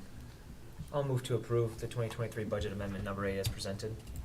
Any, I'll second. okay, trustee Stonian make the motion, and trustee Nalamatos second, and so simple majority. All those in favor? Aye. Any opposed? Motion carried. Thank you, Rick. Rick, we are next. Yep, here again. That's fine. Okay, so the next maze we have out here is a request to amend the operating budget policy. There's actually 4 main points to this policy: the budget philosophy, the budget formulation and timelines, amendments, adjustments to the budget, and long-term financial planning. This change that we're looking to amend here focuses on the third item, amendments and adjustments. We got a hold of this, and I kind of looked at the verbiage on it, and I didn't care for the way it was written. Not to mention, we were looking at changing the amounts as well, so I totally rewrote this particular paragraph and separated budget amendments from budget adjustments, because I think it needed a clarification as to the difference between the two. So that's basically part of the change here. So budget amendments, real simple. Budget amendments are proposed increases or decreases to revenues or appropriations that result in a net change to revenues and/or expenditures they have to come to the board for approval. Okay, that's a budget amendment. A budget adjustment is their increases and decreases to appropriations only that do not result in a net change to expenditures. There's rules that go with this, though. The first rule, and this is where we start coming into a little bit of the change that we're proposing here, adjustments that are $15,000 or less. This used to be $5,000, so I'm looking to increase this to $15,000 or less within a single fund and do not result in a net change to expenditures may be approved by the finance director or budget and operations analyst. Second point, adjustments between $15,000 and $20,000 within a single fund can be approved by the supervisor, and then anything over $20,000 has to come to the board for approval. So the limits used to be $5,000. Anything between 5 and 10, we could get the supervisor to sign off on. Anything over 10 had to come to the board. So the numbers have increased a little bit, but it just gives us a little bit more flexibility. It'll save us some trips to the board here, just for simple line item changes, that we're moving money between line items. We're not really changing a whole lot. We're just moving money from one place to another. So that's basically what this amendment to the operating budget policy is all about. Are there any questions? Any questions for? Yeah, so if Yes. somebody wants to make a purchase within the confines of their budget, excuse me, they bring that to you or Linda have to approve it? Basically just verifying that the funds are there inside the budget is what it is? Yeah, basically it gets a little bit more specific. Like, say they're going to take it out of building and grounds maintenance or something, okay? And they're short. Say they're short $6,000, okay? Right. In the past, we could go to the supervisor and he could approve that if as long as we had funds in another account that we could move into that account to cover that expenditure, Right. we can do that. The $6,000 amount was in the supervisor's realm because he could go up to $10,000. If, say, it was $4,000, they could just ask me or the finance director, and we could just simply move it if they ask us, if it's less than the $5,000. So say it's a facilities capital improvement, but there's money for it. And it is in some obscure field that, so you're not involved in the purchase of, let's say, it's the generator, the new windows, No, the I mean, I'm whatever. involved to the point of making sure that the money is there. And that's so not what the purchase is. That's where we put our trust in our directors. You're just Correct. verifying the funds are there. The funds are there, and if they need to move it to cover a purchase, I can help with that as well. And like I said, it used to be up to 5,000, Yeah, right. 10,000 with the supervisor. Now we're going up to 15,000, 20,000 with the supervisor. But only one of you, right? Just one of you needs to approve it, one or the other, not a two-signature thing, and it happens. Unless it's in that 15 to 20,000 range, then the supervisor has to sign off along with myself. So then it's the supervisor and you or Linda. Correct. Okay. Yep. And then that can happen in. Yeah, honestly, these Quickly, larger amounts, obviously. they don't happen very often, but they do happen. I mean, most cases, we can solve these things with less than $5,000, but there are occasions, primarily within DPW and probably fire, some of their bigger spending, and for that matter, Parks and Rec as well. Those are your big three spending areas, and most of our adjustments come from those three areas. I'm not saying that other departments don't do it, they do, but on a much smaller scale. I can see the bigger, and everything's gone up so much since it used to be 5,000. You can't get much for 5,000 anymore, so. That's right. I mean, I'm all for making things go quicker, but, you and Linda do such a good job of making sure that everything's in line, that you couldn't stray very far without, somebody at all. being on board. So having all this red tape to go through just slows everybody down for incremental, smaller things. So, Right. I'm on board. Treasurer Brown. I'll point out that 5-6 years ago, I used to do adjustments within the treasurer's financial stuff. I had to move some money from, subscriptions and put it into training. I knew how to go in there and do that. I went to Rick the other day and I said, do I have enough to do this here? I need to move this, and it's a few $100s. He said, no, I do them all. You don't do them. Send me a note. He won't even let me do it. They are in control of that, and I think that's a good thing for an internal control.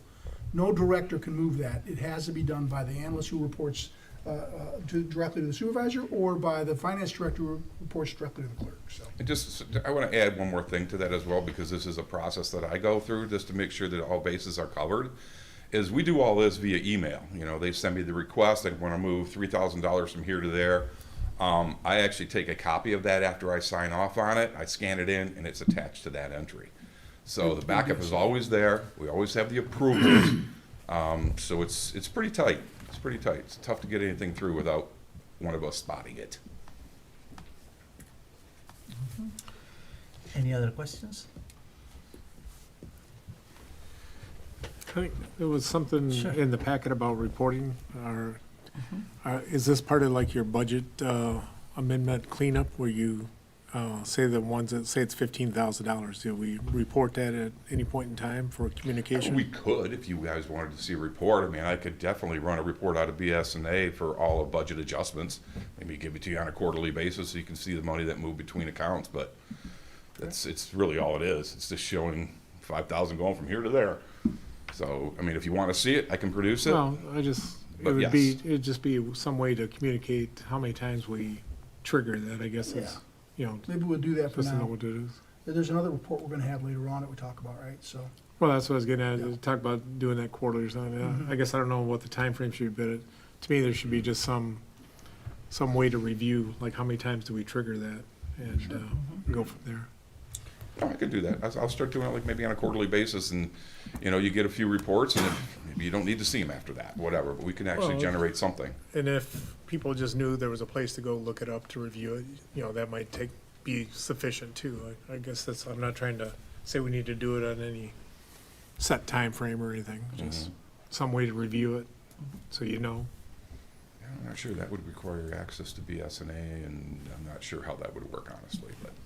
Well, if there's a way to report it or at least track, you know, how many times it happened, I guess, I think it would be easier to feel okay that everything's going okay, so.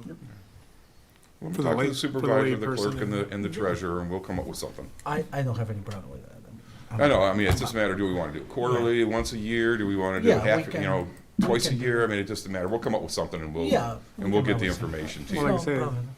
the more times it triggers it, then obviously the more frequency of reporting. If it doesn't happen very often, then obviously you don't need to report it a lot, so. Yeah, no, That's what I'm trying to. I'm support of that. When I met with some of the directors and see this, I realized that sometimes, I mean, we need to update some of our policies. Because by having policies from the 80s, 90s, even 10 years ago, we need to update because the world is changing. Inflation is hitting everybody, not just United States, across the world. And, you know, I want to make easy for directors to be able to work and provide the services to residents. And they come to me daily. We talk to almost every day.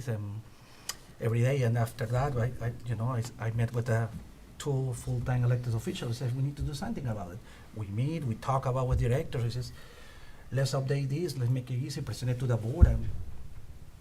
And this is the language that I believe is going to help our directors to do their job. So, any other questions? Anyone for the public? Anyone online would like to address? No? All right. Would like to get a motion? I'll make a motion to amend the Charter Township of Independence operating budget policy as presented. A second? Okay, it's a simple majority. So all those in favor? Aye. Any opposed? Very good. Thank you very much. Thank you. Sure. Okay, you're next. Okay, next is a request to amend the procurement petty cash and credit card policy. This was originally adopted by the board back in 2015. Last week we had a meeting, the three officials had a meeting with the department heads that are involved in following this policy.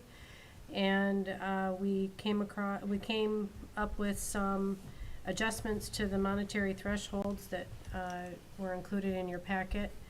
I think two of the biggest changes outside of the monetary thresholds that is being presented for approval tonight is the removal of the enterprise funds. There were some separate enterprise fund divisions within each of the different groupings that were allowed for approval, and we've removed those.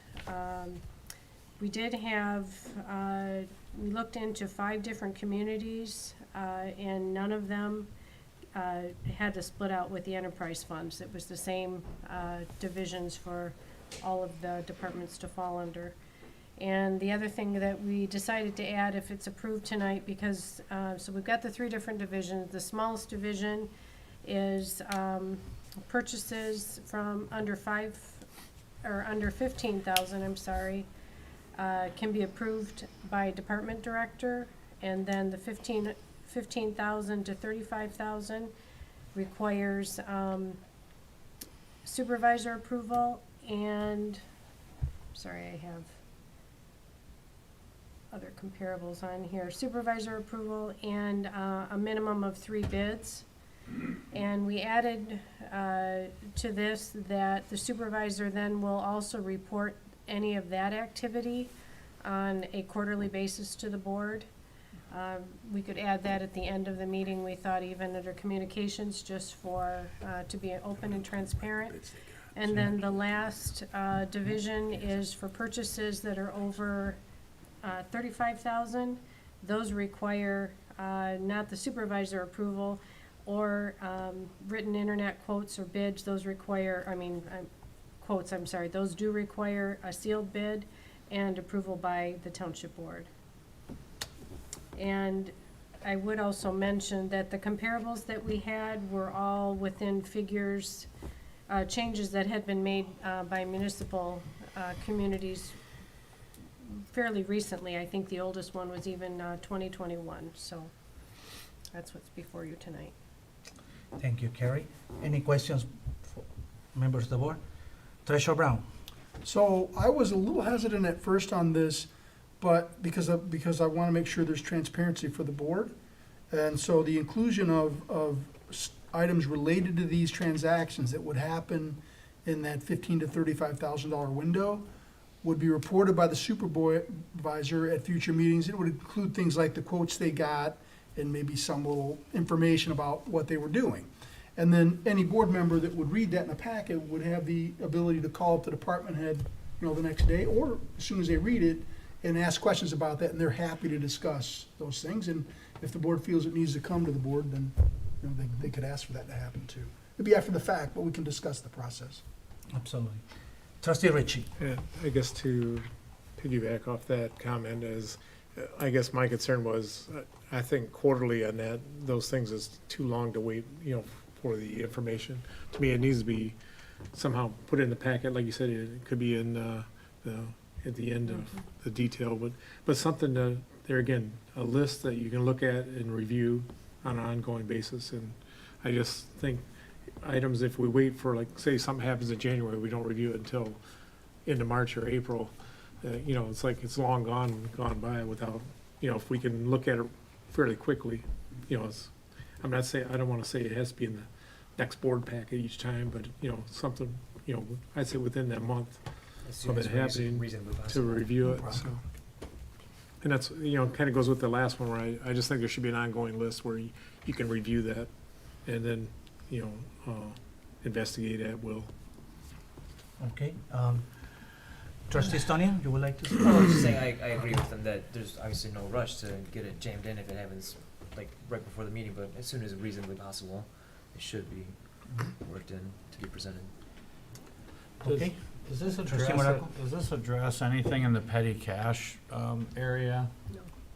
None? No, not at this time. Okay. Okay. Anyone in the public would like to address to the board? Anyone online? Okay.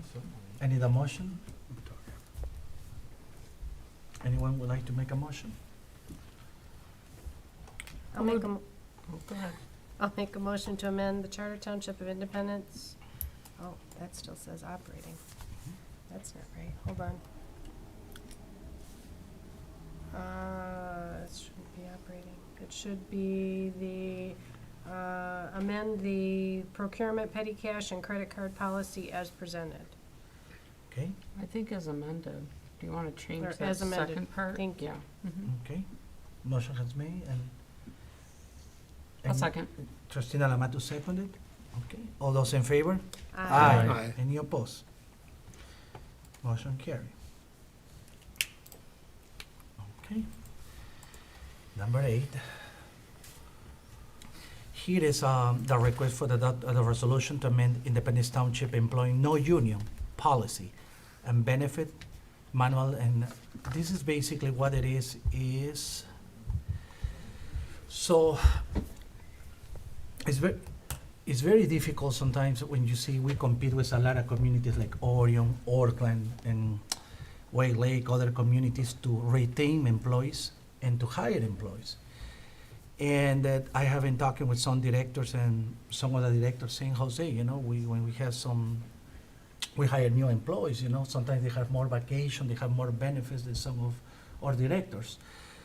So after that was brought to my attention, I saw that we need to do something. I talked to our budget analyst, Rick Jagger, and I decided to present this language to you to increase, based on the experience of the employees, and to increase to the contribution for their retirement to 10% for the pension plan. And I think it's a very good thing for them. It's a way to actually to retain good employees and to be competitive with other communities. So I would like to ask the board to support me in this. I think we have great directors. They're working really hard. I work in there daily with the 2 full-time officials. And that if you have any questions, it's just Treasurer Brown. I'll just comment. I think this is a good thing to have been brought forward. And I just want to point out to the public that all the employees would end up at 10% after a few years. We're accelerating that for folks who are coming into higher level positions. And I'll give you an example. If you go out and hire someone who's been in another community for 20 years and comes in here as a director, our pattern was to give them 2 weeks vacation. They probably left a place where they had 5. And so we're not recognizing their time in service elsewhere, and we're trying to recruit them here, but giving them an entry-level package. And so this is to put us in a better competitive place, and I definitely support the supervisor in this action. Thank you, Paul. So it's basically to be competitive. That is this language will allow us to retain good employees, good directors, and be able to attract new employees as well. Like Treasurer Brown Estate is a good thing. The market up there is very competitive with other communities. Other communities want to attract good employees, want to capture good employees, and they offer very good benefits with a good package, and we need to update some other benefits, some other policies to be able to attract and retain and good employees. So, any questions for the members of the public? Anyone from online that would like to address to the board? Okay. Anyone would like to make a motion? I'll move to adopt resolution 2023-003 to amend the Independence Township Employee Non-Union Policy and Benefit Manual, sections 100 and 308 for purposes of updating recognized classifications and addressing contributions made to define contribution retirement plans, and authorize the supervisor and clerk to execute the same and approve the 2023 budget amendment number 11 as presented. I'll second. Motion has made and by Trustee Morocco and seconded by Clerk Newbeck. Simple majority. All those in favor? Aye. Any Aye. opposed? Okay, thank you. Appreciate that, thank you. And the last one. This is something actually we done it before. This is so what I would like to do, and why I share this with the full-time elected officials and our directors, is I would like to propose to have a compensation study. And I think it's very important because I want to see where we are with sort of compensation with salaries and benefits. Is for no unions, it's gonna be for our directors, for some of the elected officials, so that we done this before.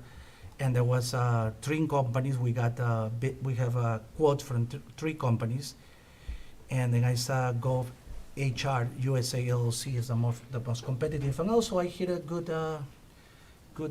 comments from this company. I hear good referrals from people and told me this is a good company. They can do a good job, and also is the cheapest that I found.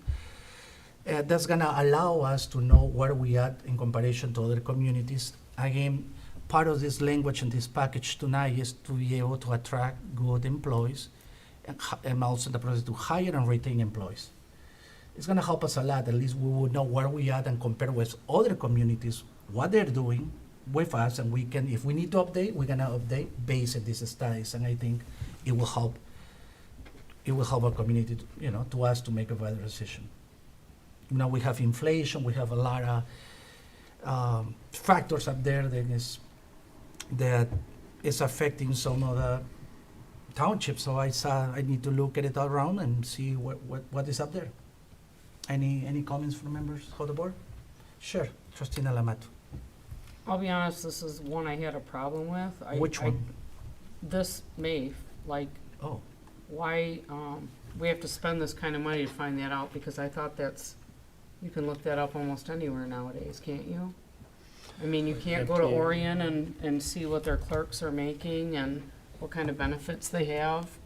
I mean, we were able to do it just a few minutes ago. You talked about they're paying this, they're paying that, so why can't we find it for these other positions? I just don't understand this study part. yes. Nancy, can you come to the podium, please?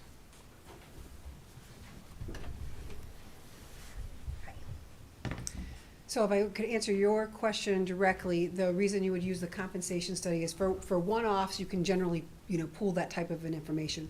But a project of this scale is gonna require more than that, because you're not just gonna look at comparable communities, you're gonna dive into those actual job descriptions, and you're gonna look at that language, right? So what we might call a clerk in Independence Township, they might call somebody that same title that has much more higher level responsibilities or potentially much more lower level. So a study like this is really going to get into the nuts and bolts and compare apples to apples on a broader scale. Inside the packets, it talks about the time and effort that goes to do that. So you could do those, through an HR team, but the amount of time and effort that you have a one-person team here, and so a project of this scale, they wouldn't be able to do any of the other functions in order to do that within this time frame. So this is a pretty standard approach that provides a point factor and does the comparison, but what this will do is allow you to look at external equity with comparable communities using apples to apples with not just the community, but also the job description. And that will really help you be able to decide if your wages and your compensation, total compensation packages, not just salaries, but diving into overall total compensation, benefits, retirement, medical package, all of those things, to see if they are comparable and what you may need to do to be competitive inside the market and then to adjust within your internal folks as well. So that's like a broad summary. If you have specific questions, I can try to answer those in more detail. Thank you, Nancy.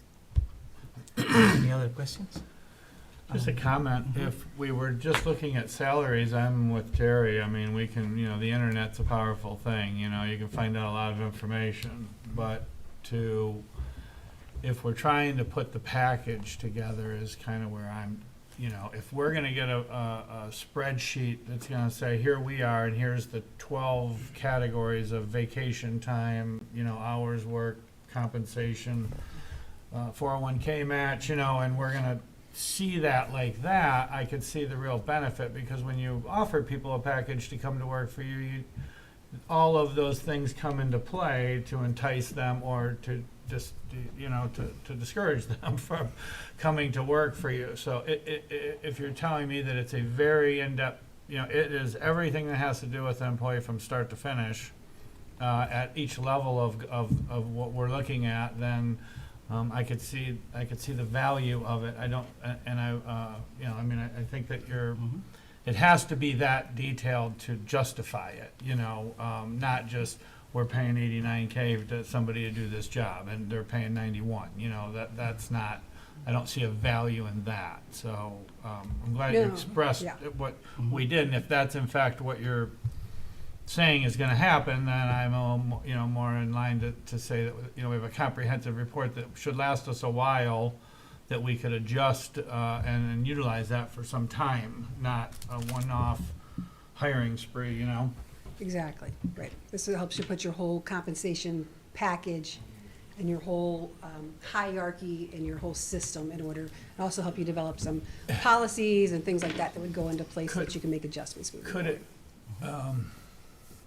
what could be the negative effects of it if once we do this report and then the union contracts and everyone gets their hands on it and it blows up in our face that we're way, way low and that, you know, I mean, and I don't know, I'm only saying that because I know nothing about how all that part works, so. So to that point, You the study focuses on your non-represented positions. Okay. And this was recently done, looking at the comparisons for the fire contract negotiations. And then with the IWA contract, there is actually a provision in there where the union and the township have agreed to partake in doing a similar type study for the unionized positions together. So we wouldn't be using, you know, a company for that type of thing unless you wanted to expand the scope into that study as well. But again, that's a joint venture with the union, so that would, you know, add some layers of complication to do that. This is at will and elected? This is non-representative okay, at will elected. I got you. Yes. Okay. Yes. Treasurer Brown. So I just give a little history, and I know Ron, you'll remember, and Jose.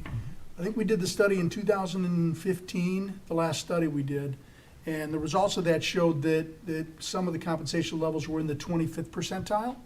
And I think the change we made back then put us around 47th percentile, so a little below the middle. And then I'll take this a little bit further. Let's assume we didn't do it this way and we went out and pulled information ourselves. I think it's tough to answer the public when we say we're giving increases and they come to the podium and said, who did the study? And we say, we did. And I've always said it's more expensive to do things when it's related to taxpayer dollars. Sometimes it costs more because we have to follow a little bit stricter guideline. And when it comes to raising compensation, I think the public will understand, because if we make increases, we're going to point to professionals who prepared the data, not us internally. And that's something I think it's worth spending it for that, because it lets the public know we're not going to make the decision based on what we think or gather, but what professionals put together and their expert opinion on where we stand.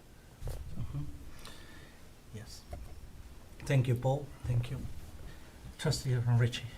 Yeah, I think this study will be good in a way, only from some of the aspects of the last several meetings we've had conversation talking about just work hours, you know, different positions and different things. So I mean, to me, it's something that needs to be done on a regular basis anyway. And I agree with Paul that, you know, to me it needs to be done. You know, I guess we need third-party data to say we're not skewing the data by collecting it ourselves in some way.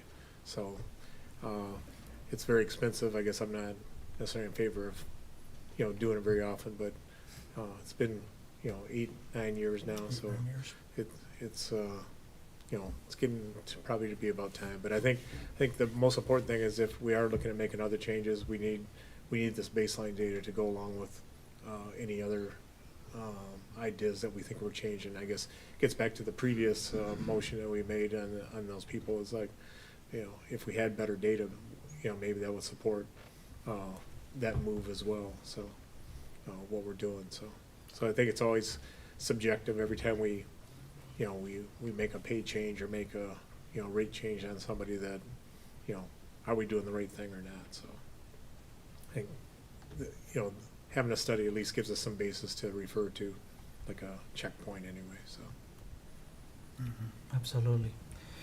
And this is something that we have, that the two full-time elected officials have helped me as well. I talked with some of the directors, and, you know, they want to have a competitive benefit package. And I want to make sure we want to provide them a good benefit packet. I mean, it's very, very competitive up there. And sometimes, I mean, I know a lot of people refer always Orion, it's true, but I believe we are Independence Township. We are different in Orion, and I don't want to be another township in Oakland County. I want to be the best township in Oakland County. In order to do that, we need to be different. And like Paul is saying, and wrong, I agree with you guys. This is something that's going to be very professional, well done by professionals, going to give us good data, good information, then it's going to allow us to make a good decision. And I think this is the right thing to do. And I think we have great directors, we provide great services, and I really want to retain all directors. I don't want to be losing directors, and in order to attract new hiring as well, this is going to help us to see where we at, and I think it's gonna be a good tool. Trustee Richie. I guess, just to take it one step further, I guess I'm all in favor of having good directors and well-paid people and everything, but I'm not in favor of spending money to where we have to increase taxes, so. So I guess a fine line, I will not be in favor of increasing anything if it means we're having to increase taxes, so. Okay. Yeah. No, I'm very no worry. I mean, I don't support increasing taxes for sure. Thank you, Ron. All right. Everyone, anyone from the public? Sure.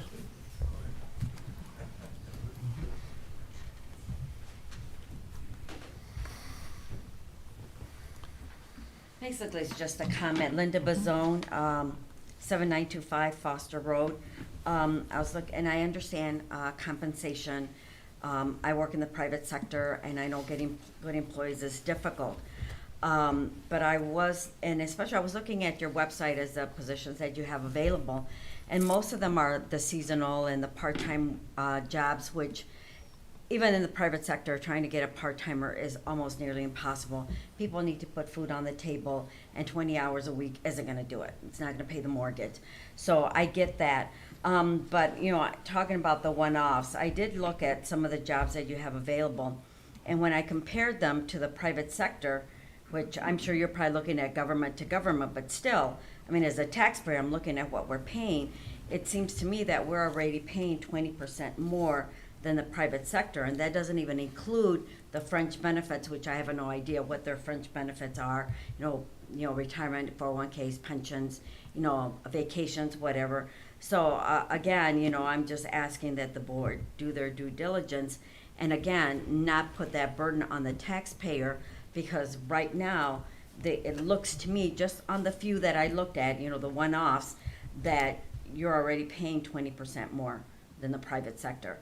And so, you know, when you're talking about directors, and again, I know we want to keep employees. I do the same thing. You want to keep good employees.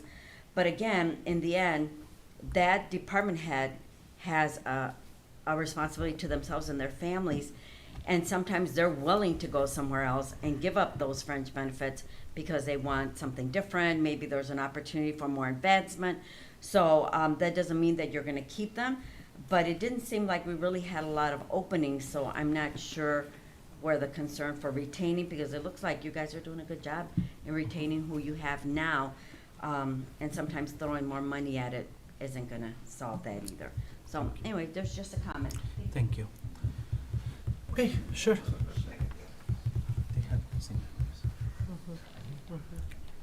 State your name.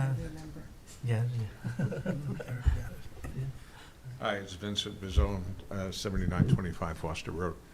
A couple of things. I want to agree with what Paul said about not doing it yourself. I think trying to do it yourself is penny wise and pound foolish. There's an awful lot of data that you've got to gather, and you've got to organize it, and you've got to interpret it, and there's a whole mishigas there. So I think if you're going to do it, you know, to contract it out is a good thing. The other question I had was, how is the data going to be presented? Okay, is it going to be like Sam pointed out, like a grid, you know, where you've got these columns that say, you know, days off, blah blah blah, you know, benefits, and then who are you going to compare that to? Are they going to be other townships, and is it going to be Waterford and the other one north here, Springfield, and this and that? Is that what we're going to be comparing ourselves to? Is a question. I don't know, you know. But I think it's something that in the design of the data gathering and interpretation and presentation, that needs to be thought out before or as part of the proposal that these people are making, that's all. You got to be able to understand and have a valid comparison. You can't do, like, compare it to national averages. You don't want to do that. That's nuts. You want to do it locally. So that's all. Thank you. Sure. Do we know the answer to that question? Nancy, please.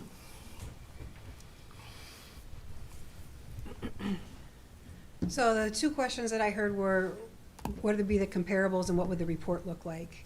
The comparables, as part of the beginning process, the township has an opportunity to work with the company to identify the most comparable communities. They'll of course look at data such as populations, budgets, number of employees, things like that, but they'll also look a little bit deeper into number of employees that each position is responsible for, number of accountability, responsibility, exposure, those types of things. They'll look at that when they decide which comparables to use. As far as the report, the township has a lot of authority to say, we want the report to look this way, or we want the report to look that way, we want you to include this information, and they will make the revisions based upon the direction of the township.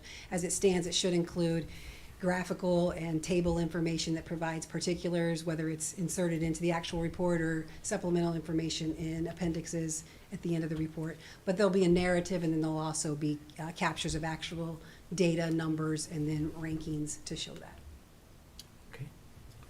From your experience, would they be just in Michigan, or would they be nationally? I know this company that we're proposing to use, they do stuff all over the country, for the same thing. So, like, what do you know personally, like, with the expanse of the?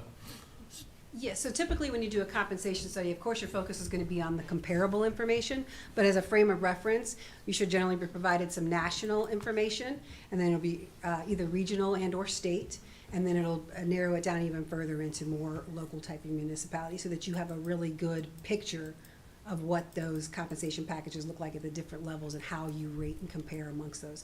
This company that has been recommended specializes in public employers and government employees. Some of the others did both, so they'll have a specialized understanding of the nuances related to government, and then working in a non-represented public entity with all those additional protections and laws that apply for employees and for compensation packages there.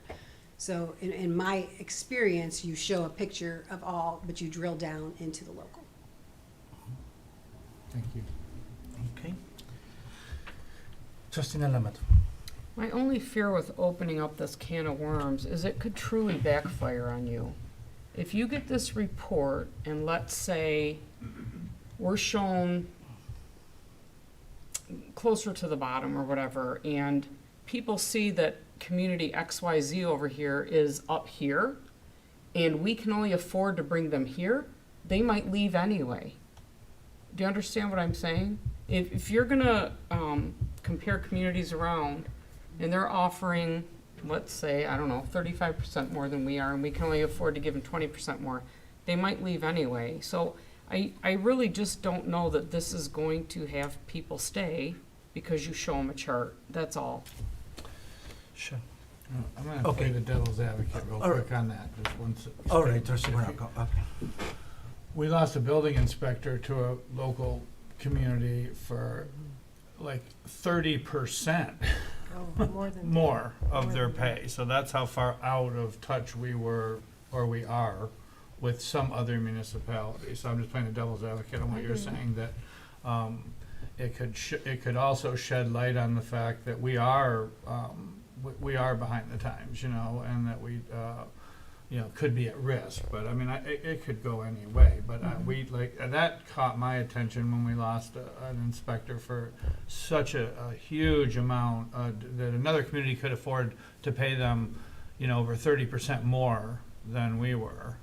Seemed a little bit out of place. That could even be possible because everyone's trying to be fiscally responsible, and it's taxpayers' money and all that. That we could be that far off with somebody within a 20-mile radius of us seemed odd. So that just caught my attention. How this affects it, I don't know, but I did think that was weird.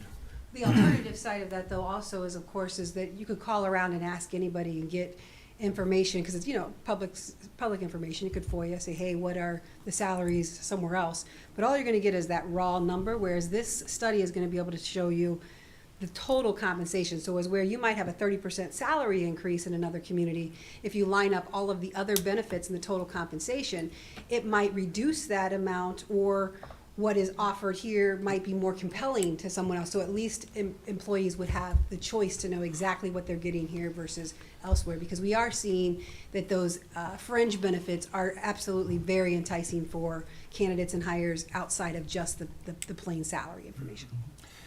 one of the things that when I talk to directors, I have meetings regularly with them, is, you see, our union employees have the union that represent them and fight them for the benefits and negotiate with us about their benefits. We meet with them, we hear them, and we have negotiations, and we approve them. Our directors don't have a union or nobody that represent them when it's about benefits. So sometimes they come and brought that to my attention, says, Jose, I don't know if this is fair, but when you guys hire a new recruit, somebody new, they have more benefits, vacation or something in the package than us. They asking for something fair, and I would like maybe to, Dave, you would like to speak about this?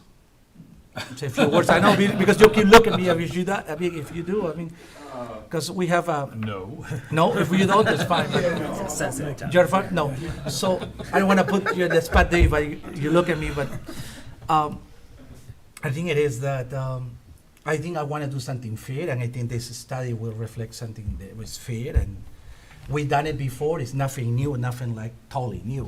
We done it before in 2015, and I think it's gonna be a good thing. It's gonna give me an idea. You see, I always hear that when I look at it, other municipalities, other places, it's always good to see data, good information, reliable information to make a decision. And I'm not making any crazy decision. I want to get data information to be able to see where we at and go from there. And we've done this before, so I ask you to support me in this, and I think it's gonna be good. Yes, I did want to comment, though, I think when you had the last survey done, benefits were not looked into. That was just wages. So I don't know the last time the benefits have been compared to other municipalities. Coming from other municipalities myself within Oakland County and Macomb County, I do feel that we are at least at a place where it needs to be looked at, so. okay. All right, Tricia, yes. So I understand Trustee Nolamothu's concern, but I would probably point out that the folks we're looking at in this study, if there's an opening for what they do anywhere within 100 miles of here, they probably know about it when it happens.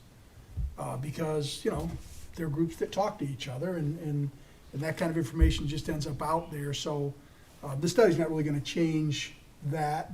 Most of them probably know what their peers make in other communities.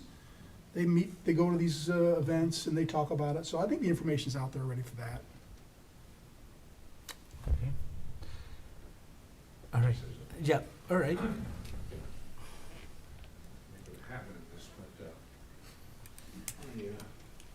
Okay, Vincent, Zone 7925 Foster Road. My question was, I wonder if we could get, before we plunk down all this money, an example of a study that they've done elsewhere, so that we can see what it looks like. How do they present the data? Do we like the way they present it that way?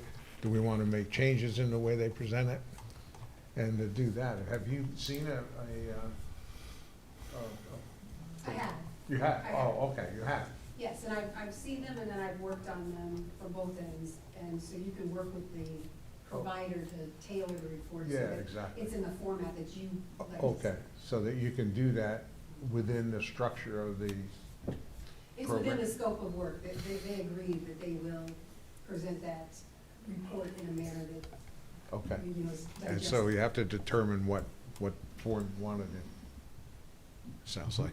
Okay, all right, I just wanted to give you a heads up on that one. Thank you. Okay, anyone online that would like to say any comment, any questions? Okay, no. Somebody would like to make a motion? I'll make a motion to accept the proposal received from GovHR USA LLC for the purpose of administering a competitive salary compensation review project through a work plan that includes, but is not limited to, project steps, tasks, and deliverables determined through analysis of existing data, an amount of $19,200 plus a $2,000 contingency for an amount not to exceed $21,200, and direct the supervisor to sign the proposal as the authorized representative of the township and approve the 2023 budget amendment number 12 as presented. Support. Okay, motion have made by Clerk Newbeck and supported by Trustee Morocco. Simple majority. All those in favor? Aye. Any opposed? Okay, motion carried. Thank you. Appreciate it, thank you. Okay. We don't have a closed session tonight. Communication of futures items and reports. Report from Oakland County Sheriff Department, monthly report, February 23rd. Minutes, Information Technology Oversight Committee, ITOC, February 2023. And minutes, Safety Path Advisory Committee, February 2023. And minutes of the Audit Advisory Committee, June 2022. Board members, comments. Well, I have a question about the communication thing, just how come the minutes are from June of '22? We're just getting the minutes from June of '22 for the audit advisory Yeah, committee? Claire Newick? We only meet typically twice a year Okay. around audit season, so that's why we had a pre-audit Okay, meeting, just, and so we approved the a long minutes from time last since the year. minutes were Yeah. approved, I'm like, wow, They that's, don't meet that often. forget what you talked about, you wait that long, you know? They just got approved last week, so. So I would like to say something for the public too. We have a good comments, good questions today, and thank you for coming. But I want to also point out for the people watching that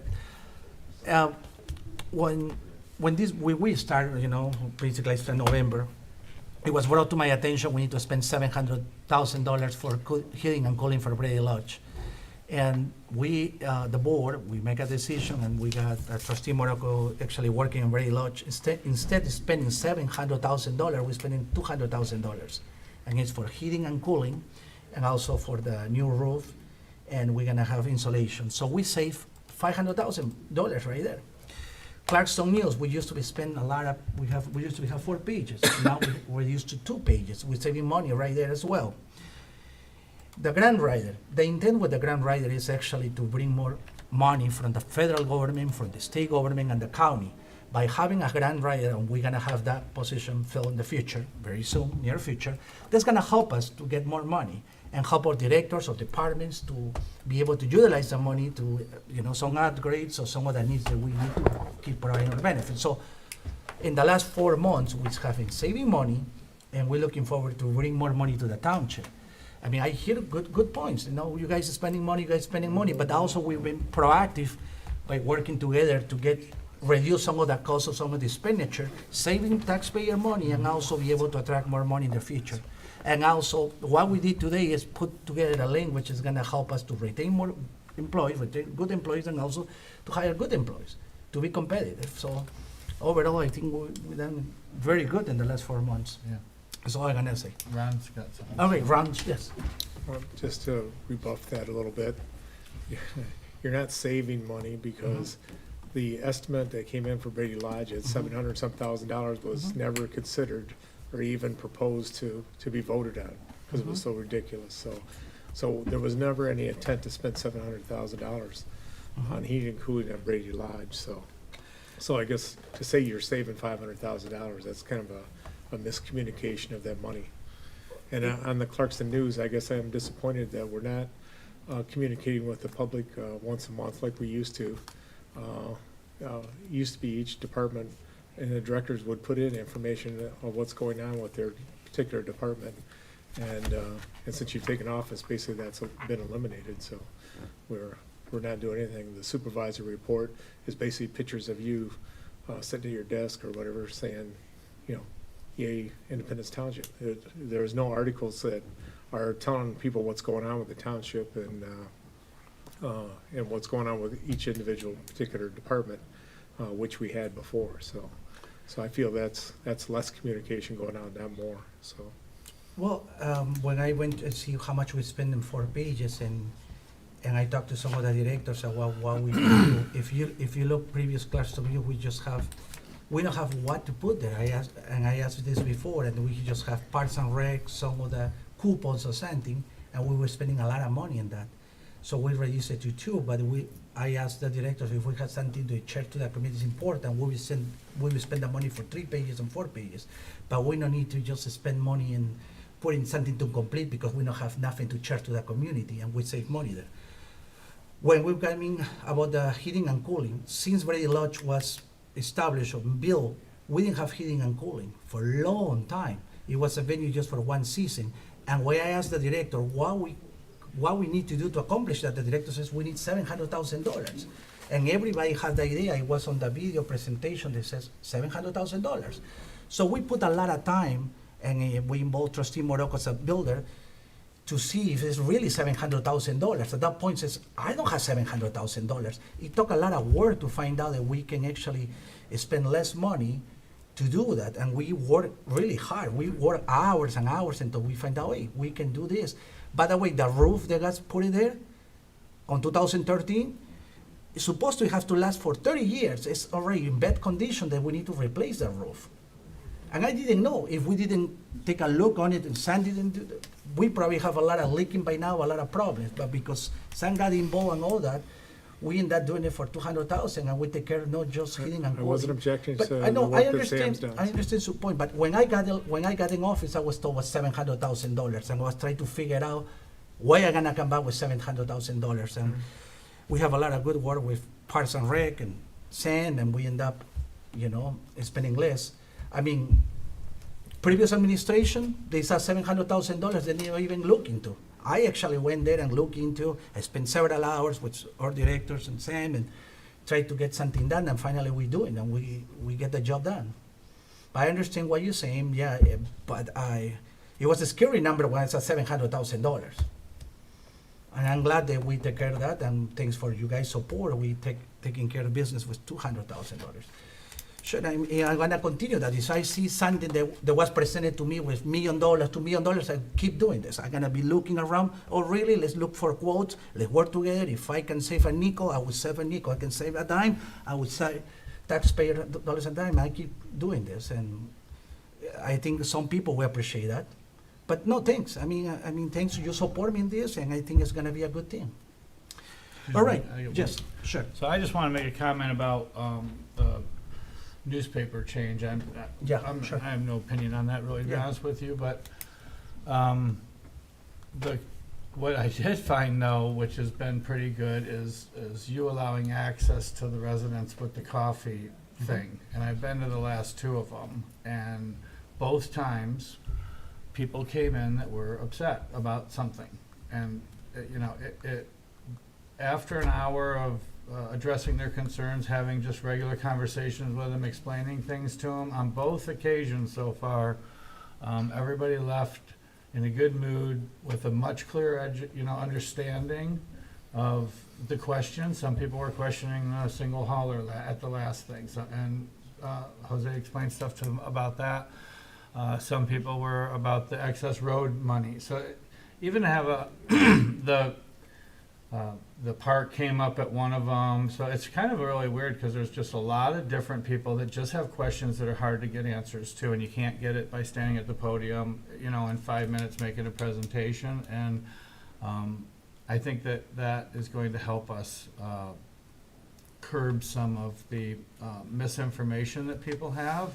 So you have the ability to come and talk to the supervisor and have a man-to-man conversation with them, or a woman-to-man conversation with them, and get things explained to you in front of other people who also then can chime in and have things. So I really, if that continues, I think that's going to be valuable, and it's going to also stop some of the public comment by people that might be negative because they're not informed correctly. And if they can come get informed, and then if they have an opinion about it and come to us, they'll at least be informed on the item that they're going to address. So I could see some real benefit if you're willing to take your time to do that in that respect. It did change a lot of attitudes I saw in the last couple meetings.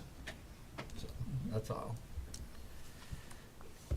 Yeah. Okay, move to adjourn. So moved. All right. Second. Oh, all in favor? We're gonna have a vote. Favor. Aye. Aye. I go, wait, Any opposed? No one's opposed. Right.